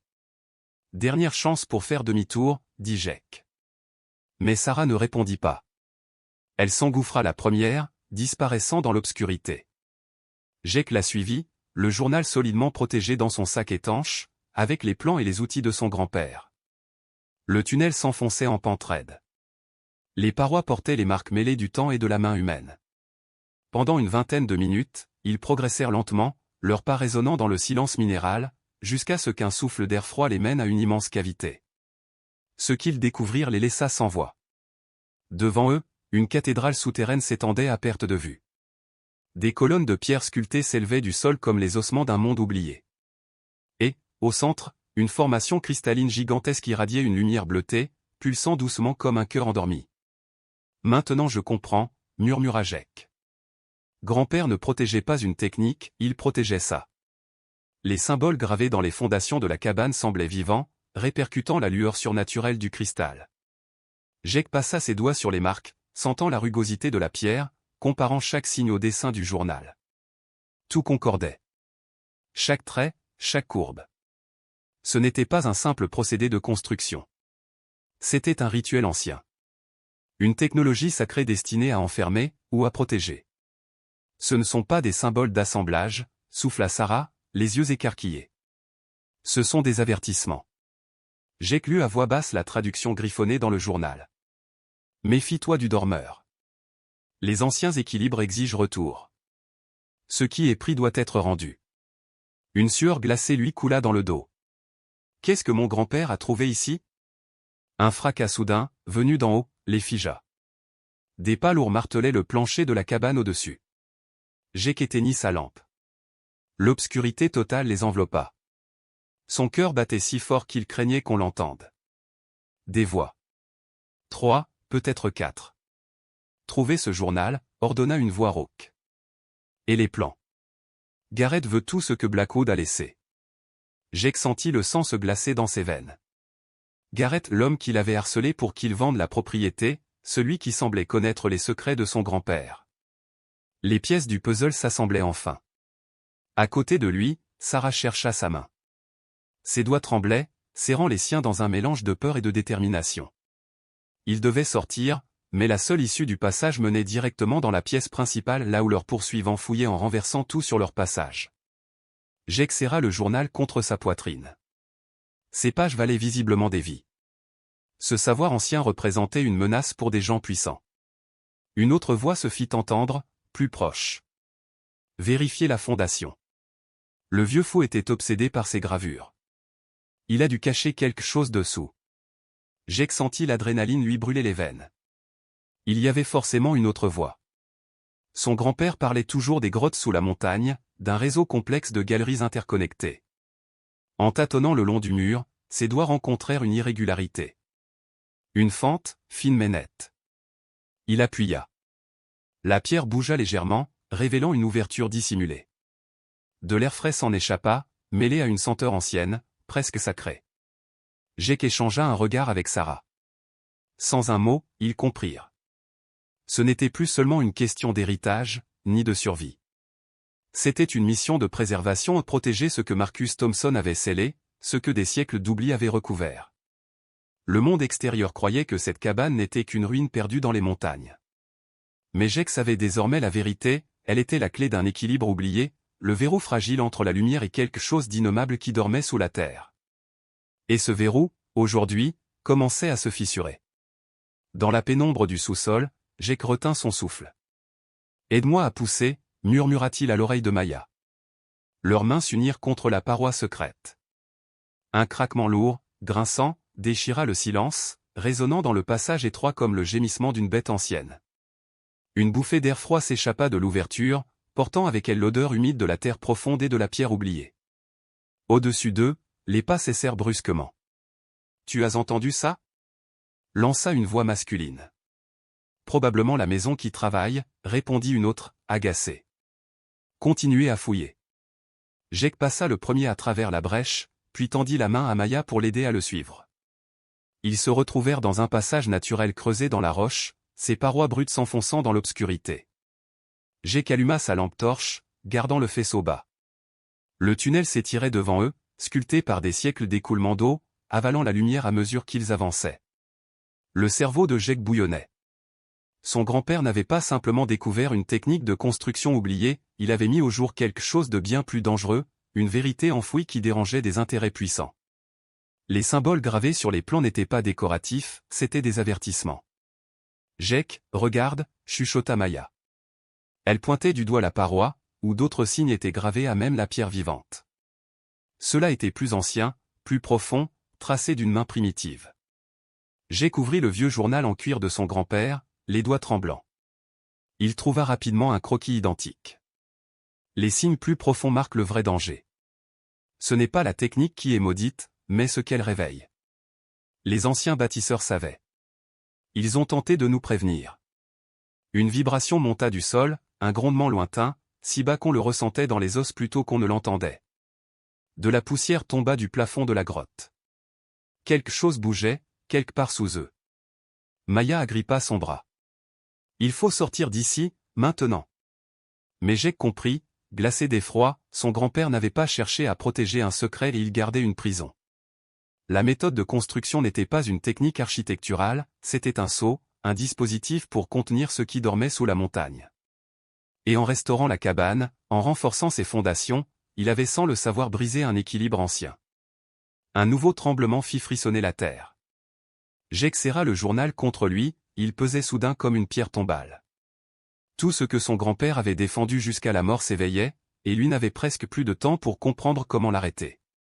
Dehors, la nuit s'était abattue sur les pins. Jake pressa son dos contre la paroi extérieure de la cabane, le souffle court. À travers la vitre fendue, des faisceaux de lampes balayaient la pièce. 3 silhouettes fouillaient les lieux avec une précision méthodique. Sarah, accroupie près de lui, serrait le journal contre sa poitrine. « Comment ont-ils pu nous retrouver si vite » souffla-t-elle, la buée de sa respiration dansant dans l'air glacé. « Le plan » répondit Jake d'une voix rauque. Ils surveillaient sûrement les archives de la ville. Dès qu'on y a touché, ils ont su. Un fracas à l'intérieur les fit sursauter. Jake jeta un œil, un homme masqué venait de balayer les outils de son grand-père d'un revers de bras. Ce n'était pas un simple cambriolage. Ces gens savaient exactement ce qu'ils cherchaient. « Où est-ce » hurla une voix. Le vieux devait avoir laissé plus que des fragments. Jake sentit le sang quitter son visage. Il savait pour les découvertes. Pour le véritable but du chantier. Vérifier le sous-sol. Ordonna un autre. Les symboles sur les pierres de fondation. Il doit y avoir un lien. Jake attrapa Sarah par la main et l'entraîna dans la forêt. Des vitres éclataient derrière eux, les coups de bottes résonnaient sur le plancher, l'héritage de toute une vie réduit en miettes. 50 mètres plus loin, ils s'arrêtèrent derrière un énorme pin. De là, on voyait encore la cabane, silhouette brisée sous la lune. Sarah tremblait, de froid ou de peur, Jake ne savait pas. On ne peut pas les laisser tout détruire, gronda-t-il. Grand-père a passé sa vie à protéger ce secret. Et d'autres ont perdu la leur pour ça, répliqua Sarah. Ces types ne plaisantent pas. Ton grand-père savait qu'on tuerait pour ça. Une voix monta de la cabane. Le journal n'est pas ici. Fouillez les environs. Jake sentit son estomac se nouer. Ils avaient repéré leur voiture, abandonnée sur la vieille piste forestière. Ils étaient pris au piège entre la cabane et la vallée. Les grottes, murmura-t-il. Grand-père en parle dans ses notes. Si cette technique est aussi ancienne qu'il le pensait, il doit y avoir d'autres sites, d'autres traces. Sarah le fixa, incrédule. Tu veux descendre dans une grotte pendant qu'il nous traque? Je veux comprendre ce qu'il cherche avant qu'il ne le trouve. Avant qu'un autre ne meure pour ça. Jake sortit son téléphone, éclairant la carte dessinée à la main dans le journal. Regarde. Ces symboles, à un demi-kilomètre au nord-est. Les mêmes que sur les pierres. Un faisceau passa tout près d'eux. Jake éteignit aussitôt son téléphone et se plaqua contre le tronc. C'est de la folie, murmura Sarah. Mais sa voix avait changé, elle hésitait entre peur et conviction. Il m'a légué la cabane pour une raison, dit Jake doucement. Il savait que je finirais par comprendre. Je ne peux pas laisser ce qui l'a protégé mourir avec lui. Leurs regards se croisèrent. Dans l'obscurité, elle hocha la tête. Alors on y va. Mais vite et sans bruit. Ils s'enfoncèrent dans la forêt. Les branches griffaient leurs manteaux, les feuilles mortes étouffaient leurs pas. Derrière eux, la cabane brûlait d'une lumière étrange, les intrus continuaient leur profanation, ignorant qu'ils piétinaient un sanctuaire bâti pour retenir l'indicible. Plus loin, un grondement de moteur fendit le silence. Des phares apparurent à travers les arbres. Jake et Sarah se jetèrent à terre. 3 camions, peut-être 4, grimpaient la route de montagne, sans chercher à se cacher. Ils savent qu'on est là, murmura Maya depuis la fenêtre où elle montait la garde. Jake effleura le cuir usé du journal. Les dernières pages semblaient avoir changé depuis la restauration du bâtiment. Comme si les murs eux-mêmes répondaient, dévoilant peu à peu le sens des symboles. Mais il manquait encore une clé. La cave, dit-il brusquement. Grand-père en parle 17 fois dans le dernier mois de ses notes. Et on ne l'a jamais trouvée. Sarah releva la tête. Elle arma le fusil récupéré sur les hommes de Vance. Les anciennes maisons avaient toute une cave, surtout ici. On a forcément raté quelque chose. Le bruit sec de portières claquant résonna contre les falaises. Jake compta 8 coups distincts. Ils étaient encerclés. Le soleil se couchait derrière les crêtes. Selon le journal, la cabane ne pourrait offrir sa véritable protection qu'après la tombée du jour. Maya, surveille l'extérieur. Sarah, aide-moi à chercher. Il doit y avoir un passage quelque part. Jake se mit à genoux et passa ses mains sur les planches du plancher. Le journal parlait de résonance, de connexions invisibles entre les matériaux.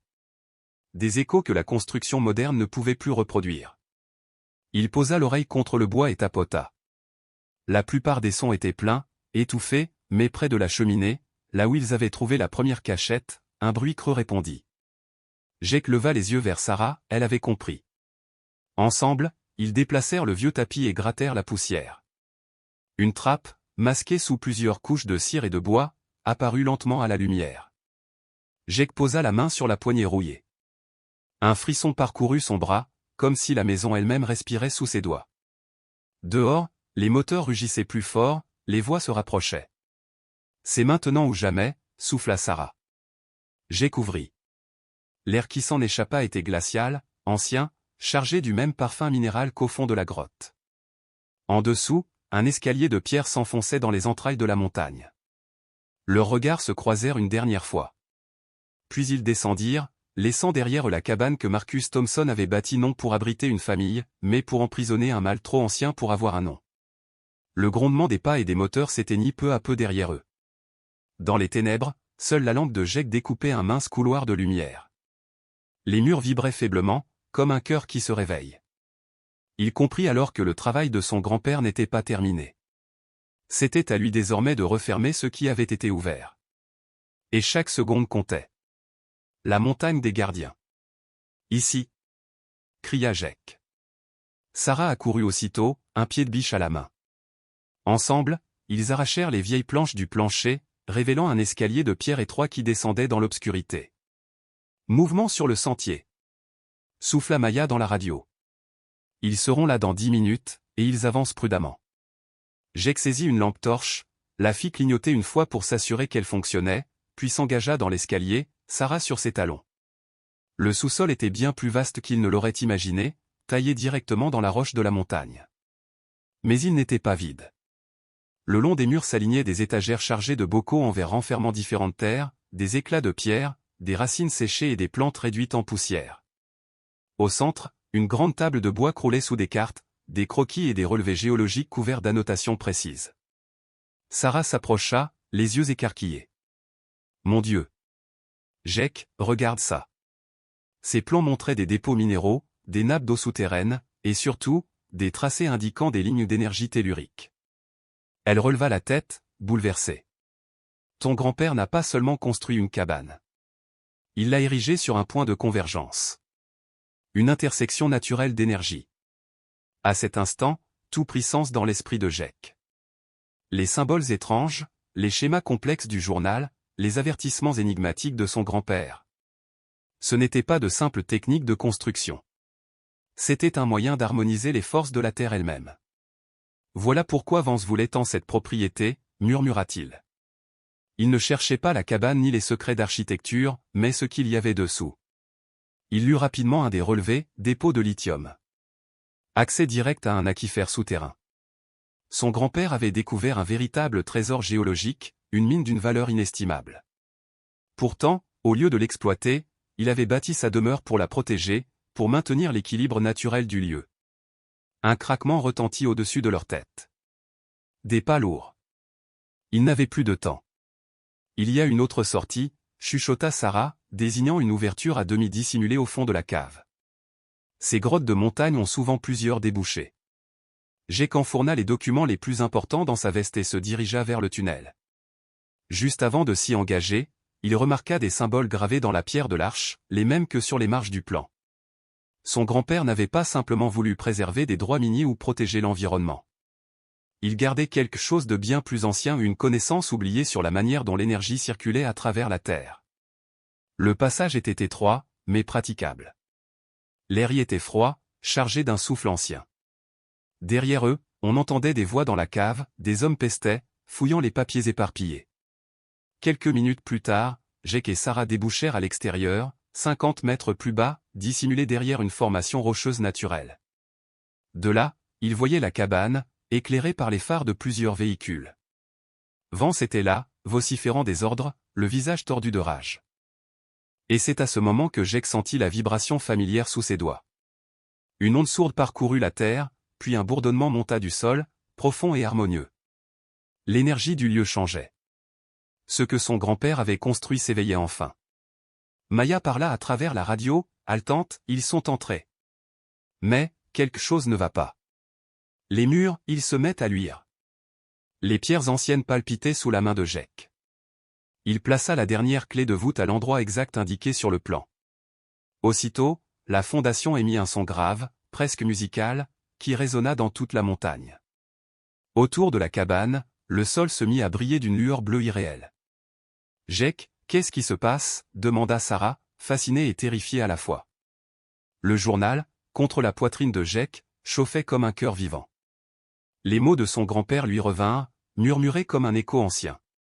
La montagne choisit ses gardiens, et les gardiens choisissent leur heure. Cette heure était venue. Autour de la cabane, les hommes de Marcus Blackwood avançaient avec prudence. Leurs lampes projetaient des faisceaux nerveux dans la nuit. Mais à mesure qu'ils approchaient du cercle lumineux, leurs appareils s'éteignaient les uns après les autres. Radio muette, lampe vacillante, GPS fou. L'air lui-même semblait saturé d'une force invisible. « Chef, on subit une interférence électromagnétique. Tout notre matériel est mort. » La voix de Blackwood grésilla dans le brouillard statique, « Je me fiche de vos jouets. Avancez. Et trouvez-moi ce maudit plan. » Jake posa les mains sur la dernière pierre. Les veines du granit pulsaient d'une lumière intérieure, comme si la montagne respirait. Les murs autour d'eux commencèrent à bouger, à se recomposer. Des cloisons coulissèrent, dévoilant des chambres cachées et des couloirs oubliés. « Mon Dieu » souffla Sarah. « C'est vivant. » « Ce n'est pas vivant » répondit doucement Jake. « C'est éveillé. » La cabane se transformait en une forteresse, une citadelle de pierre et d'énergie conçue pour résister à toute intrusion. Le journal vibrait entre ses mains, et de nouveaux mots apparurent, tracés par une main invisible. Le dernier test des gardiens approche. Fais confiance à la sagesse de la montagne, elle protégera ce qui doit l'être. À travers les vitres désormais translucides, Jake vit les hommes de Blackwood lutter contre une barrière invisible. Chaque tentative pour franchir le périmètre les repoussait avec violence. Le chef lui-même, grand, vêtu d'un costume trop luxueux pour cet endroit, fixait la cabane d'un regard froid. Il criait, mais ses paroles se perdaient dans le chant profond qui montait de la terre. Sarah s'approcha de Jake, la voix tremblante, « On doit partir, maintenant. » « Non, » répondit-il en secouant la tête. « C'est pour ça qu'il l'a bâti. Mon grand-père ne voulait pas seulement cacher un secret, il voulait le préserver. » Dans ses mains, le plan s'illumina, révélant non plus une simple structure, mais un réseau complet, d'autres cabanes, d'autres points d'énergie reliés entre eux à travers toute la chaîne de montagnes. Marcus Thompson, son grand-père, n'était qu'un maillon d'un ordre ancien, les gardiens. Des bâtisseurs chargés de protéger une connaissance venue d'un temps où les hommes savaient encore écouter la voix de la terre. À l'extérieur, Blackwood continuait de s'agiter, hurlant dans son téléphone, mais rien ne fonctionnait. Ces hommes, impuissants, reculaient. Et au cœur de la montagne, la cabane achevait sa métamorphose. Les pierres vibraient d'une harmonie parfaite. L'air sentait la résine, la poussière et l'électricité. Jake sentit une paix étrange l'envahir. La peur s'évanouissait. Il n'était plus un adolescent perdu dans un héritage qu'il ne comprenait pas. Il était devenu le nouveau gardien. Le journal s'ouvrit une dernière fois, laissant apparaître une phrase écrite dans l'écriture ferme et familière de Marcus. « La montagne t'a accepté, Jake. Mais son acceptation exige ta fidélité. Ce savoir doit être protégé, partagé seulement avec ceux qui en comprennent la valeur. » Dehors, Blackwood, exaspéré, hurlait des ordres à des hommes qui reculaient malgré eux, comme repoussés par une force antique. Il voulait percer le secret, mais il ne pouvait pas comprendre, la montagne ne se conquiert pas, elle se choisit. Jake ferma le journal et sentit la terre vibrer sous ses pieds. Le pouvoir des anciens circulait à nouveau, libre et pur. La montagne l'avait reconnu. Sarah lui prit la main. Ses yeux reflétaient la lumière bleutée du sol, et un sourire tremblant naquit sur ses lèvres. « Regarde, elle te répond. » Jake hocha la tête. « Elle nous répond. » Autour d'eux, la cabane s'était muée en sanctuaire. Des parois invisibles, des mécanismes secrets, des réserves cachées, tout témoignait d'une intelligence dépassant la science moderne. À présent, il comprenait. Les anciennes constructions n'étaient pas des abris, c'étaient des ponts entre le monde des hommes et celui des forces oubliées. Blackwood reculerait, pour un temps. Mais il reviendrait, plus déterminé, avec des machines et des armes. Jake le savait.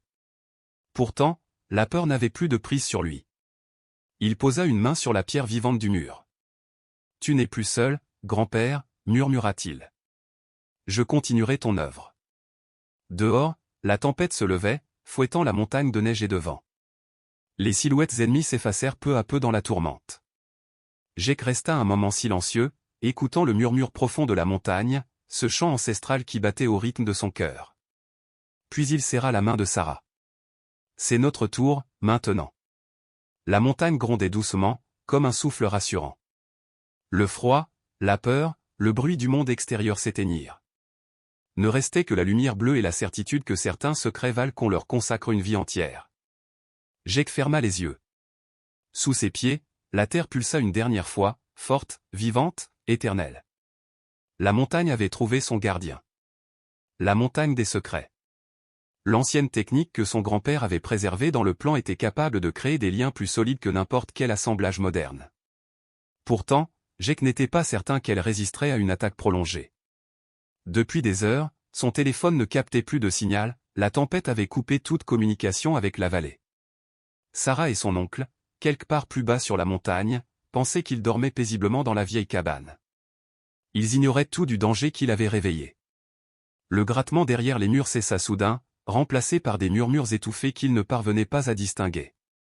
Jake s'approcha du fond de la cabane, là où son grand-père avait construit une petite remise en utilisant la même méthode mystérieuse. Selon le journal, cette pièce abritait le véritable secret, la raison pour laquelle les peuples autochtones avaient abandonné la montagne il y a des siècles, et pourquoi certaines familles avaient été chargées, génération après génération, d'en préserver le silence. Ses doigts trouvèrent le panneau dissimulé que le vieil homme avait décrit. Le bois semblait reconnaître son toucher, il glissa doucement de côté, révélant un passage étroit qui s'enfonçait dans l'obscurité. Le journal restait vague sur ce qui se trouvait en dessous, se contentant d'avertir que certaines découvertes étaient trop dangereuses pour le monde moderne. Un fracas dans la pièce principale lui fit comprendre que le temps lui manquait. Ses assaillants avaient percé ses défenses. Il attrapa la lampe de secours sur l'étagère et se faufila dans le passage, refermant la paroi derrière lui au moment où des pas lourds envahissaient la cabane. Le tunnel, sculpté à même la roche, semblait plus ancien que tout ce que Jake avait vu sur les plans. Il éclaira la paroi, des symboles y étaient gravés, semblables à ceux qu'il avait trouvés dans les marges du journal, mais infiniment plus complexes. Derrière lui, les voix résonnaient faiblement, on se disputait sur la direction qu'il avait prise. Il s'enfonça davantage, suivant la pente douce qui descendait vers le cœur de la montagne. L'air devint plus chaud. Un bourdonnement régulier, presque organique, vibra sous ses pas. Cela semblait venir du roc lui-même. Puis le passage s'ouvrit sur une vaste caverne, baignée d'une lueur phosphorescente. Jake baissa sa lampe, la pierre rayonnait d'une clarté étrange, comme si des minéraux inconnus enflammaient l'obscurité d'un feu intérieur. Ce n'était pourtant pas la lumière qui le figea. C'était ce qu'elle révélait. Devant lui s'élevaient d'immenses structures de pierre, construites selon une science qui rendait dérisoire le savoir de son grand-père. Les blocs semblaient fondus les uns dans les autres, leur jointure si parfaite qu'on aurait juré qu'il s'agissait d'un seul et même monolithe, façonné par une main divine. Le bourdonnement s'intensifiait, pulsant dans les murs comme un cœur géant. Jake comprit qu'il provenait de ces constructions elles-mêmes. Son grand-père avait parlé d'énergies oubliées, de sources que la science moderne refusait de concevoir et des forces que les anciens peuples avaient choisi d'ensevelir plutôt que d'utiliser. Devant cette architecture impossible, il saisit enfin pourquoi certains secrets méritaient d'être protégés, quitte à mourir pour eux. Un bruit derrière lui le fit sursauter. Des faisceaux de lampes approchaient, et la voix de Blackwood, claire et dure, se répercuta sur la pierre. Il connaissait le passage. Cela signifiait qu'ils avaient préparé cette intrusion depuis bien plus longtemps qu'ils ne l'avaient cru. Le souffle court, Jake chercha des yeux une issue, une cachette. Mais déjà les symboles gravés sur les parois se mirent à luire plus fort, réagissant à sa présence ou à celle des intrus. La montagne, silencieuse depuis des siècles, semblait s'éveiller. Il serra le journal contre lui. La peur se changea en décision. S'il voulait comprendre, il devait aller plus loin. Si les plans de son grand-père n'étaient qu'un prélude, peut-être que ces structures contenaient la vérité ultime. Une détonation retentit plus haut sur la montagne. La terre trembla, soulevant un nuage de poussière jusque dans la caverne. Jake sentit la vibration courir dans la pierre sous sa main, une pierre bâtie par son aïeul avec un savoir qui défiait le temps. Le mur tenait bon. Il se rapproche, murmura Sarah derrière lui, le visage maculé de terre, les yeux ardents de courage. Le journal pressé contre sa poitrine tremblait sous son souffle. Combien de temps encore? Jake essuya la sueur sur son front. Devant lui, le plan était déployé sur le sol, couvert d'un entrelac de lignes et de signes qu'il lui avait fallu des semaines pour comprendre. Tout devenait limpide, son grand-père n'avait pas construit une simple cabane, mais une forteresse, un rempart destiné à protéger quelque chose d'inestimable. 5 minutes encore, souffla-t-il, ajustant la dernière pierre selon le schéma précis tracé dans le carnet. Si la clé de voûte n'est pas alignée parfaitement, tout s'effondre. Une nouvelle explosion secoua les murs. À travers les fenêtres renforcées, des faisceaux de lampes déchiraient la nuit. Les hommes de Blackwood les avaient trouvés. Tout se déroulait comme dans la dernière note du journal, la montagne se souviendra, et certains secrets valent qu'on meure pour eux. Sarah s'approcha des volets et jeta un coup d'œil par une fente. Ils sont au moins 8. Ils ont des explosifs, et ils savent s'en servir. Elle se retourna, la voix ferme malgré la peur. Dis-moi encore pourquoi on ne peut pas simplement tout remettre à la police. Jake continua de travailler sans lever la tête. Parce que Blackwood possède la moitié des autorités des 3 comtés. Et parce que ce qui est caché ici dépasse ma famille. Il s'agit de préserver un savoir qui pourrait réécrire l'histoire des peuples qui vivaient ici bien avant nous. Au-dessus d'eux, la poutre principale gémit, mais Jake reconnut le son, ce n'était pas le craquement du bois qui cède, c'était le souffle d'un système vivant, une respiration ancienne. Le mécanisme sous la cabane commençait à se refermer sur lui-même, comme si la montagne réajustait ses organes. Puis, dehors, un craquement sec. Le silence tomba, suivi d'une voix grave, amplifiée par un haut-parleur. Jacob, inutile d'en arriver là. Ton grand-père était un vieil entêté, mais tu n'as pas à mourir pour ses erreurs. Apporte-moi le plan et le journal, et nous pourrons tous rentrer chez nous. Jake serra la mâchoire. Il savait, désormais. Le journal racontait comment, jadis, son grand-père et Blackwood avaient travaillé ensemble sur cette montagne. L'un cherchait à comprendre, l'autre à posséder. Quand le vieil homme avait compris que Blackwood ne voulait pas protéger ce lieu, mais le piller, il avait rompu leur pacte. Depuis, Blackwood poursuivait son obsession, trouver la source de cette énergie et s'en emparer. Encore une pierre, murmura Jake. Il souleva la clé de voûte. Plus lourde que toutes les autres, elle semblait vibrer d'une chaleur intérieure. Les symboles gravés à sa surface correspondaient exactement à ceux de la dernière page du journal, celle écrite en langue cherokee que Sarah avait traduite peu avant la tempête. Les mots lui revenaient en mémoire, solennels et mystérieux. Lorsque les enfants de la montagne reviendront, les anciennes voix se souviendront de leur raison d'être. Un fracas ébranla la porte d'entrée. Les hommes de Blackwood avaient franchi les défenses extérieures. Jake entendit les bottes marteler le plancher, les voix s'élever, il fouillait chaque pièce. Mais il cherchait au mauvais endroit. Le vrai secret se trouvait en dessous, dans la chambre fondatrice que seul le plan achevé pouvait révéler. Il enfonça la pierre dans son logement. Un déclic résonna, profond, vibrant, comme le battement d'un tambour sous la terre. Les murs alentour se mirent à luire, une phosphorescence douce envahit la pièce. L'air vibra, parcouru d'une onde qui semblait provenir du ventre même de la montagne. Ce n'était pas de la construction, c'était une symphonie. Chaque pierre répondait à la suivante, tissant une harmonie invisible entre la cabane et la terre. Sarah poussa un cri d'émerveillement, la paroi derrière eux s'ouvrait lentement, dévoilant un couloir qui s'enfonçait plus profondément encore. De l'air frais s'en échappait, chargé d'odeurs de cèdre et de sauge, rappelant les rituels anciens dont le souvenir hantait ces lieux.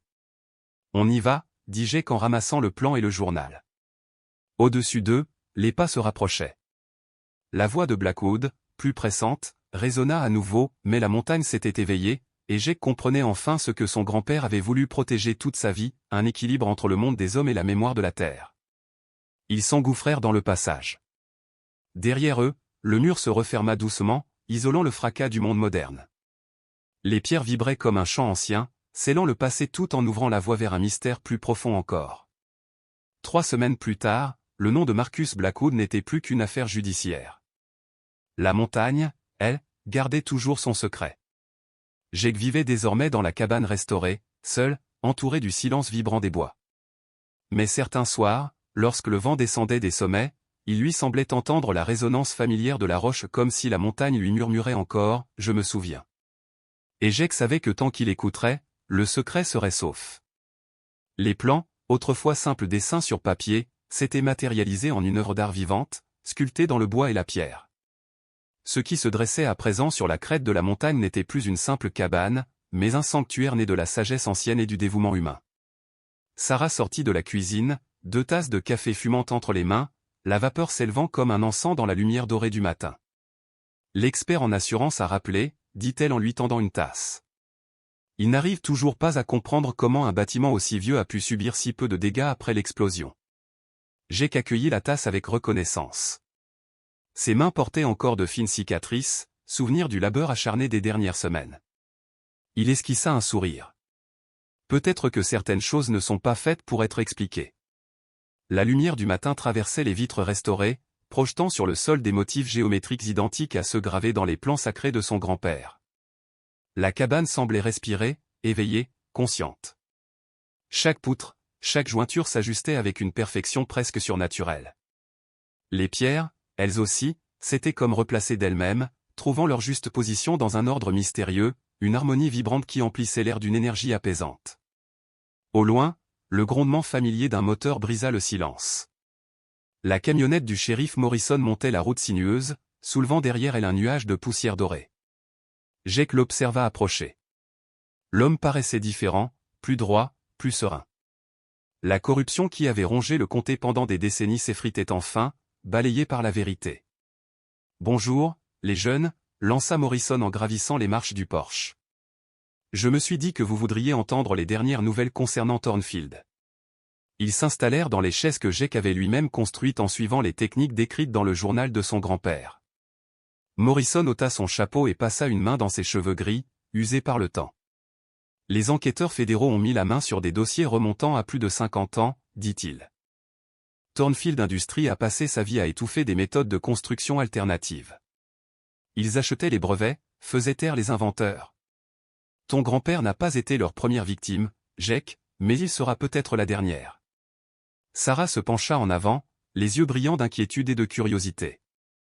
Et maintenant? Thornfield risque la prison à vie. Les chefs d'accusation s'accumulent, espionnage industriel, meurtre, complot, dissimulations environnementales. Mais le plus important, c'est que les techniques de ton grand-père commencent à se répandre. Jake sentit une chaleur douce se répandre dans sa poitrine. 3 entreprises de construction l'avaient déjà contacté, fascinées par le miracle de cette cabane reconstruite. Les méthodes durables que son grand-père avait protégées au prix de sa vie allaient enfin voir le jour, rayonner dans le monde moderne. Le shérif se leva, remit son chapeau, puis s'arrêta un instant sur le seuil. Ton grand-père serait fier, fiston. Il disait toujours que cet endroit était destiné à quelque chose d'extraordinaire. Lorsque le bruit du moteur s'éloigna dans la vallée, Jake s'approcha de la cheminée de pierre. Sur la tablette, le vieux journal de cuir reposait à sa place d'honneur. La couverture, lissée par des années de lecture, semblait encore tiède, comme si la main du vieil homme venait de s'en détacher. Sarah le rejoignit, un éclat nouveau dans le regard. « J'ai réfléchi », murmura-t-elle. « À ce qu'on pourrait faire maintenant. » Jake se tourna vers elle. Leurs yeux se croisèrent, et dans ce silence vibrant, il sentit le lien invisible forgé entre eux pendant ces semaines de travail, de peur et de victoire. « L'université a accepté ma proposition, dit-elle enfin. Ils veulent financer un projet de recherche sur l'architecture durable en montagne. Et, j'espérais que tu accepterais d'en être mon partenaire. » Les mots restèrent suspendus entre eux, lourds de promesses. Jake détourna le regard, balayant la pièce du regard, les murs qu'ils avaient relevés ensemble, les pierres millénaires qu'ils avaient replacées, les poutres qui chantaient sous la lumière du jour. Tout respirait la vie, la mémoire et la foi. « J'ai une meilleure idée, répondit-il avec un sourire malicieux. Il prit sur la cheminée un rouleau de papier qu'il avait dissimulé là. « J'ai trouvé ça hier, glissé dans la couverture du journal. » Sarah porta une main à sa bouche lorsqu'il déplia le document. Un autre plan. Mais celui-ci dépassait tout ce qu'ils avaient imaginé. Non pas une cabane, mais un ensemble, un véritable village. Des maisons conçues selon les principes anciens, réparties harmonieusement selon la géométrie sacrée des montagnes. Des habitations en symbiose avec la terre, reliées entre elles par des sentiers épousant les courbes du relief et les flux naturels du vent et de l'eau. Jake, les yeux écarquillés, murmura. Il avait tout prévu. Une communauté entière bâtie sur ses principes. Un lieu où les gens pourraient vivre en équilibre avec la nature. Sarah suivait du doigt les lignes élégantes des dessins, fascinée. C'est magnifique, mais ça demanderait des années, et des millions. L'assurance sur la propriété de grand-père couvrira l'achat du terrain. Et avec la liquidation de Thornfield Industries, leurs terrains de montagne vont être mis aux enchères. Il leva les yeux vers elle, le regard habité d'un feu calme. On pourrait acheter toute la vallée. Le silence qui suivit était presque sacré. Ce qui avait commencé comme une lutte désespérée pour sauver une cabane devenait soudain une vision grandiose, un modèle nouveau de vie durable, un rêve à bâtir pierre après pierre. Au dehors, le tonnerre gronda doucement, comme une bénédiction. Jake sourit. Il connaissait à présent les humeurs du ciel, les colères et les apaisements de ces montagnes. Il comprenait pourquoi son grand-père les avait choisis, pourquoi les anciens bâtisseurs avaient senti la puissance qui y dormait. Il tendit la main à Sarah. Alors? Prête à changer le monde? Elle la saisit sans hésiter, un sourire radieux illuminant son visage. Allons bâtir quelque chose de merveilleux. La pluie commença à tomber, d'abord quelques gouttes sur le toit neuf, puis un ruissellement régulier, presque musical. À l'intérieur, les 2 jeunes architectes s'assirent à la grande table de bois. Sous la lumière dorée, ils commencèrent à tracer de nouveaux plans, leurs mains glissant sur le papier comme si elles suivaient un rythme ancien. Leur projet n'était plus seulement de restaurer le passé, mais de lui offrir un avenir. Chaque ligne dessinée, chaque mesure calculée était un hommage au savoir oublié, une prière silencieuse adressée à ceux qui avaient compris que bâtir, c'était relier le ciel et la terre. Dehors, la montagne respirait. Le vent parcourait les pins, la pluie nourrissait la terre, et dans le cœur du vieux monde, quelque chose de neuf prenait racine. La cabane de Marcus Thompson n'était plus un simple abri, elle était devenue un symbole, le premier battement d'un cœur collectif prêt à renaître. Dans la lueur du feu, Jake posa la main sur le journal de son grand-père. « Merci », murmura-t-il. « On va continuer ton œuvre. » Les flammes dansaient sur les murs, dessinant des ombres mouvantes qui semblaient bénir leurs rêves. À l'extérieur, la montagne écoutait et pour la première fois depuis longtemps, elle semblait sourire.